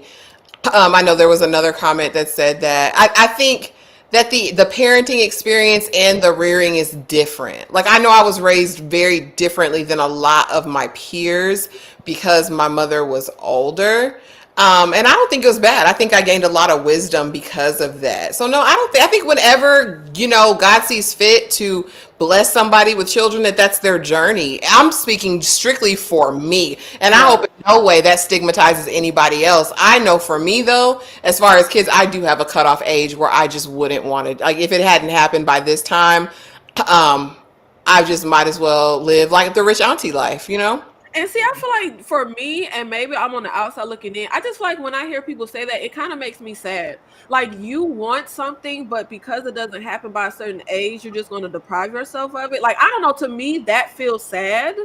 And I just feel like it's so many different experiences. Like how you said your mother was older, so you had a certain upbringing that was different. Like with my mother being young, I definitely feel like me and my mother like grew up together, even though that may sound weird. Like I feel like we grew up as like buddies and friends. Like I don't know, but obviously when you have older parents, I just feel like the older parents I know, they're more strict. My mother was not strict. My mother was very loosey goosey. I was running wild. But I don't know. I just feel like that makes me sad when I have so many women around me who like they really want kids very badly, but it's very much if I don't want to be 40 and have a child, I don't want to be 43. And I'm like, but you want it though. Like, why deprive yourself of something you want just because of something to me that's arbitrary? It's different for everybody. I don't think it's so much the age. I think people know themselves in the will that they have. Like, you just get comfortable in certain things in certain ways, and it's just like, do I really want to take first of all the toll of pregnancy and childbirth, and then you have to raise and give? It's like, am I really gonna be wanting a desire to give all of that to a baby, a toddler, a teen, a young adult, for at 45? I think they get more into where your mentality is. Like, I'm in my selfish era for real now. I ain't got time for that. I don't want to do that. I don't have that energy to give and that passion where I maybe would have at 32 or something. Yeah, I get that. I guess it just makes me sad to know that people want something, but they just won't do it. It's my uterus and I need it now. Not doing it. Not doing it. Oh, hey, sister girl. My parents were 36 and 40 when they had me, and they always said having me kept them feeling young. I like that. That's a good approach. And definitely health is a huge factor in childbirth at a later age. And so are like anomalies in terms of development and different things with baby. Yeah, because things Multiples. your uterus is they're different now. They're different. No, the uterus they aren't where they should. I can't count on hands and toes how many women, especially black women, even before you're 30, somebody's trying to consider giving you somebody's freaking hysterectomy and all of the cyst and the this and the like. It's just things are different now. And you don't have to carry the baby to be a mom. That's true. I would be open for adoption. I've always thought about that since I was Yeah, adopted. adoption. It's so many kids out here who need like a loving home, a parent. Like, there's a lot of ways to be a parent. Yeah, my And father then there passed seems to away. be even more stipulations with adoptions to where like can is it as easy because I would know is it as easy to adopt now where it's just like it's me, I'm financially stable but I am a single woman, I want to adopt a whatever, or they just you're good now, or is there still I think stipulations? it's better now, especially with all these psychopaths who they've been letting adopt and foster lately. Like they've been taking these kids out. I would hope that being a single woman isn't a No, I would absolutely say, because I was on the other side. I was a foster parent another lifetime ago, and it is absolutely tons of single. That's why I say we're in such a golden era as women. Like, this is the perfect generation to be in, because you don't have to worry about, I'm not married, so I can't have a kid. Like, it's so many single women adopting on their own, whether they are doing like a sperm donor type of being a single parent, whether they're adopting singly, whether they're being a foster parent single. Like, there's so many routes to be a parent for women these days. There's so many options these days. Like, they even have egg donation. Like, let's say you can carry your child, but you need like an egg donor because you're a certain age. Like, there's just so many options these days. okay, hold on. Let's see. There's a lot of chats. If it's meant hold on. If it's meant for me to have a child, I will. Love them like Viola loved that white child. But if it's not meant for me to happen, I'm good with You that. is kind, you is Now, why smart, Viola catching you strays? is important. Not they alive and old, but they're narcissistic. So it's still like I don't have parents, and they're not my biological parents either. So there's that to unpack. Oh, Dominic. Oh, he said something to you, Nikki. It's not necessarily it has to happen by a certain age for me because of what society dictates. It's because physically or financially, I don't want to be going through certain things at a certain time. I get it. I get it. I get it. TP says family is everything to me. Any kid I produce is priority, even if the parents don't get along. Too many paternal siblings aren't close because fathers stop getting along with the mothers. I feel like that's not talked about enough. The way Yeah. a lot of men feel about their kids is directly linked to how they feel about I the should have mom. said what's up because I'm the Oh, only baby Lord. mama on the That explains panel. so much. What's up? What y'all want to know? Because I'm the only baby mother on the panel. Once the guy don't like the mom, he don't like the child. Well, and then you have the opposite of that, right? Like because we were talking about Umar at the Dr. Umar at the beginning of this, and his child came out the woodwork talking about he was a deadbeat, he'd never been in the life, he paid child support, but that's all he did, and he's basically saying that the mother of the child didn't let him. Now, said child is now 22. Which, I mean, she'd been grown at 18, so you could have made your approach to have a relationship with her then. But what do you think about that? Because I've seen it in real life, women who refuse to let the father be a part of the life because of some issue they had together. I think that's bullshit. I think there is no person, man or woman on earth, that can keep you from your child. First of all, there's something called go to court and get fucking legal visitation. There is nobody that can keep you from your child, period. I think that's a bullshit excuse. Go to court and go get custody. I don't know why y'all niggas so scared to go get custody of your child. And I know men around me who have had women try to keep their kids from them. Literally, they went to court. It was not some long, expensive process. It really wasn't. Yeah. Go to court. Your name is on the birth certificate. Go to court and get legal visitation for your child. You don't even need the mom involved in seeing your child. They can have a mediator who I was about to facilitates dropping say. the child off. Like, there's so many. I hate that it's such an excuse. I don't care if planet Earth was split in half. You're gonna find a way to get to your motherfucking child. Yeah. Go to court, get legal visitation. Baby, I believe in a lack of communication, especially with that old girl in there and her father. What are you talking about? I believe in it. What? It's high and by. It's hello. It's cordial and But you never kept her from him. no. It was first of all, we were young, and second, it took one of us a little bit longer to grow up than the other. But whenever you want to, extend that, it's always going to be that because I know what it is to not have a father. I was never going to deprive my children. Yeah. Our issue has always been that road manager, and it's just like we don't need that. I'm her father. It's like anybody who is in my life, in her life since forever now, they're going to be allowed to parent, going to be allowed to spend that time and do that, and that's just an issue. And I'm just never gonna understand that if it comes to your spouse, your wife, and it's whatever, that's what it is, which is at your home. And it's the same thing here. I think it's ridiculous for anybody to have a co-parenting situation, and once your baby whatever decides to remarry or be in a permanent state of a relationship with a person, that you should never have an expectation of that partner parenting your child, whether whatever. Like, I just think that's delusional, but that's where we disagree, and that's where we just leave it. Yeah, I think I agree. There's really no excuse, barring them being a pervert or something. I don't think there's ever a reason to Men not. just don't like that. Actually, some men just would prefer like don't talk to no. Life's like what is wrong? What is the nobody? I think there's a fear of replacement, or just kind of a hint of jealousy because where you aren't or whenever you are absent, he's always here. He lives here. That's just we always together. We're family, and it's just that stigma of like don't forget about me. I'm the dad. I'm the father. Hoorah! Okay, nobody's gonna forget about you. Like that's not what this is. I think there's just the fear of being replaced. Males could go to court, but they won't because they know they will get put on child support. I agree with Breeze. The whole saying that she kept me from my child is old as fuck. You are just a trash father. Absolutely. Girl. No woman can keep a man from her child, and no man can keep a woman from her child. Go to court, get legal visitation. Now, if let's say it's a situation where she did not put you down on the birth certificate, yeah, that may be a harder fight. But 9 times out of 10, that's not the situation.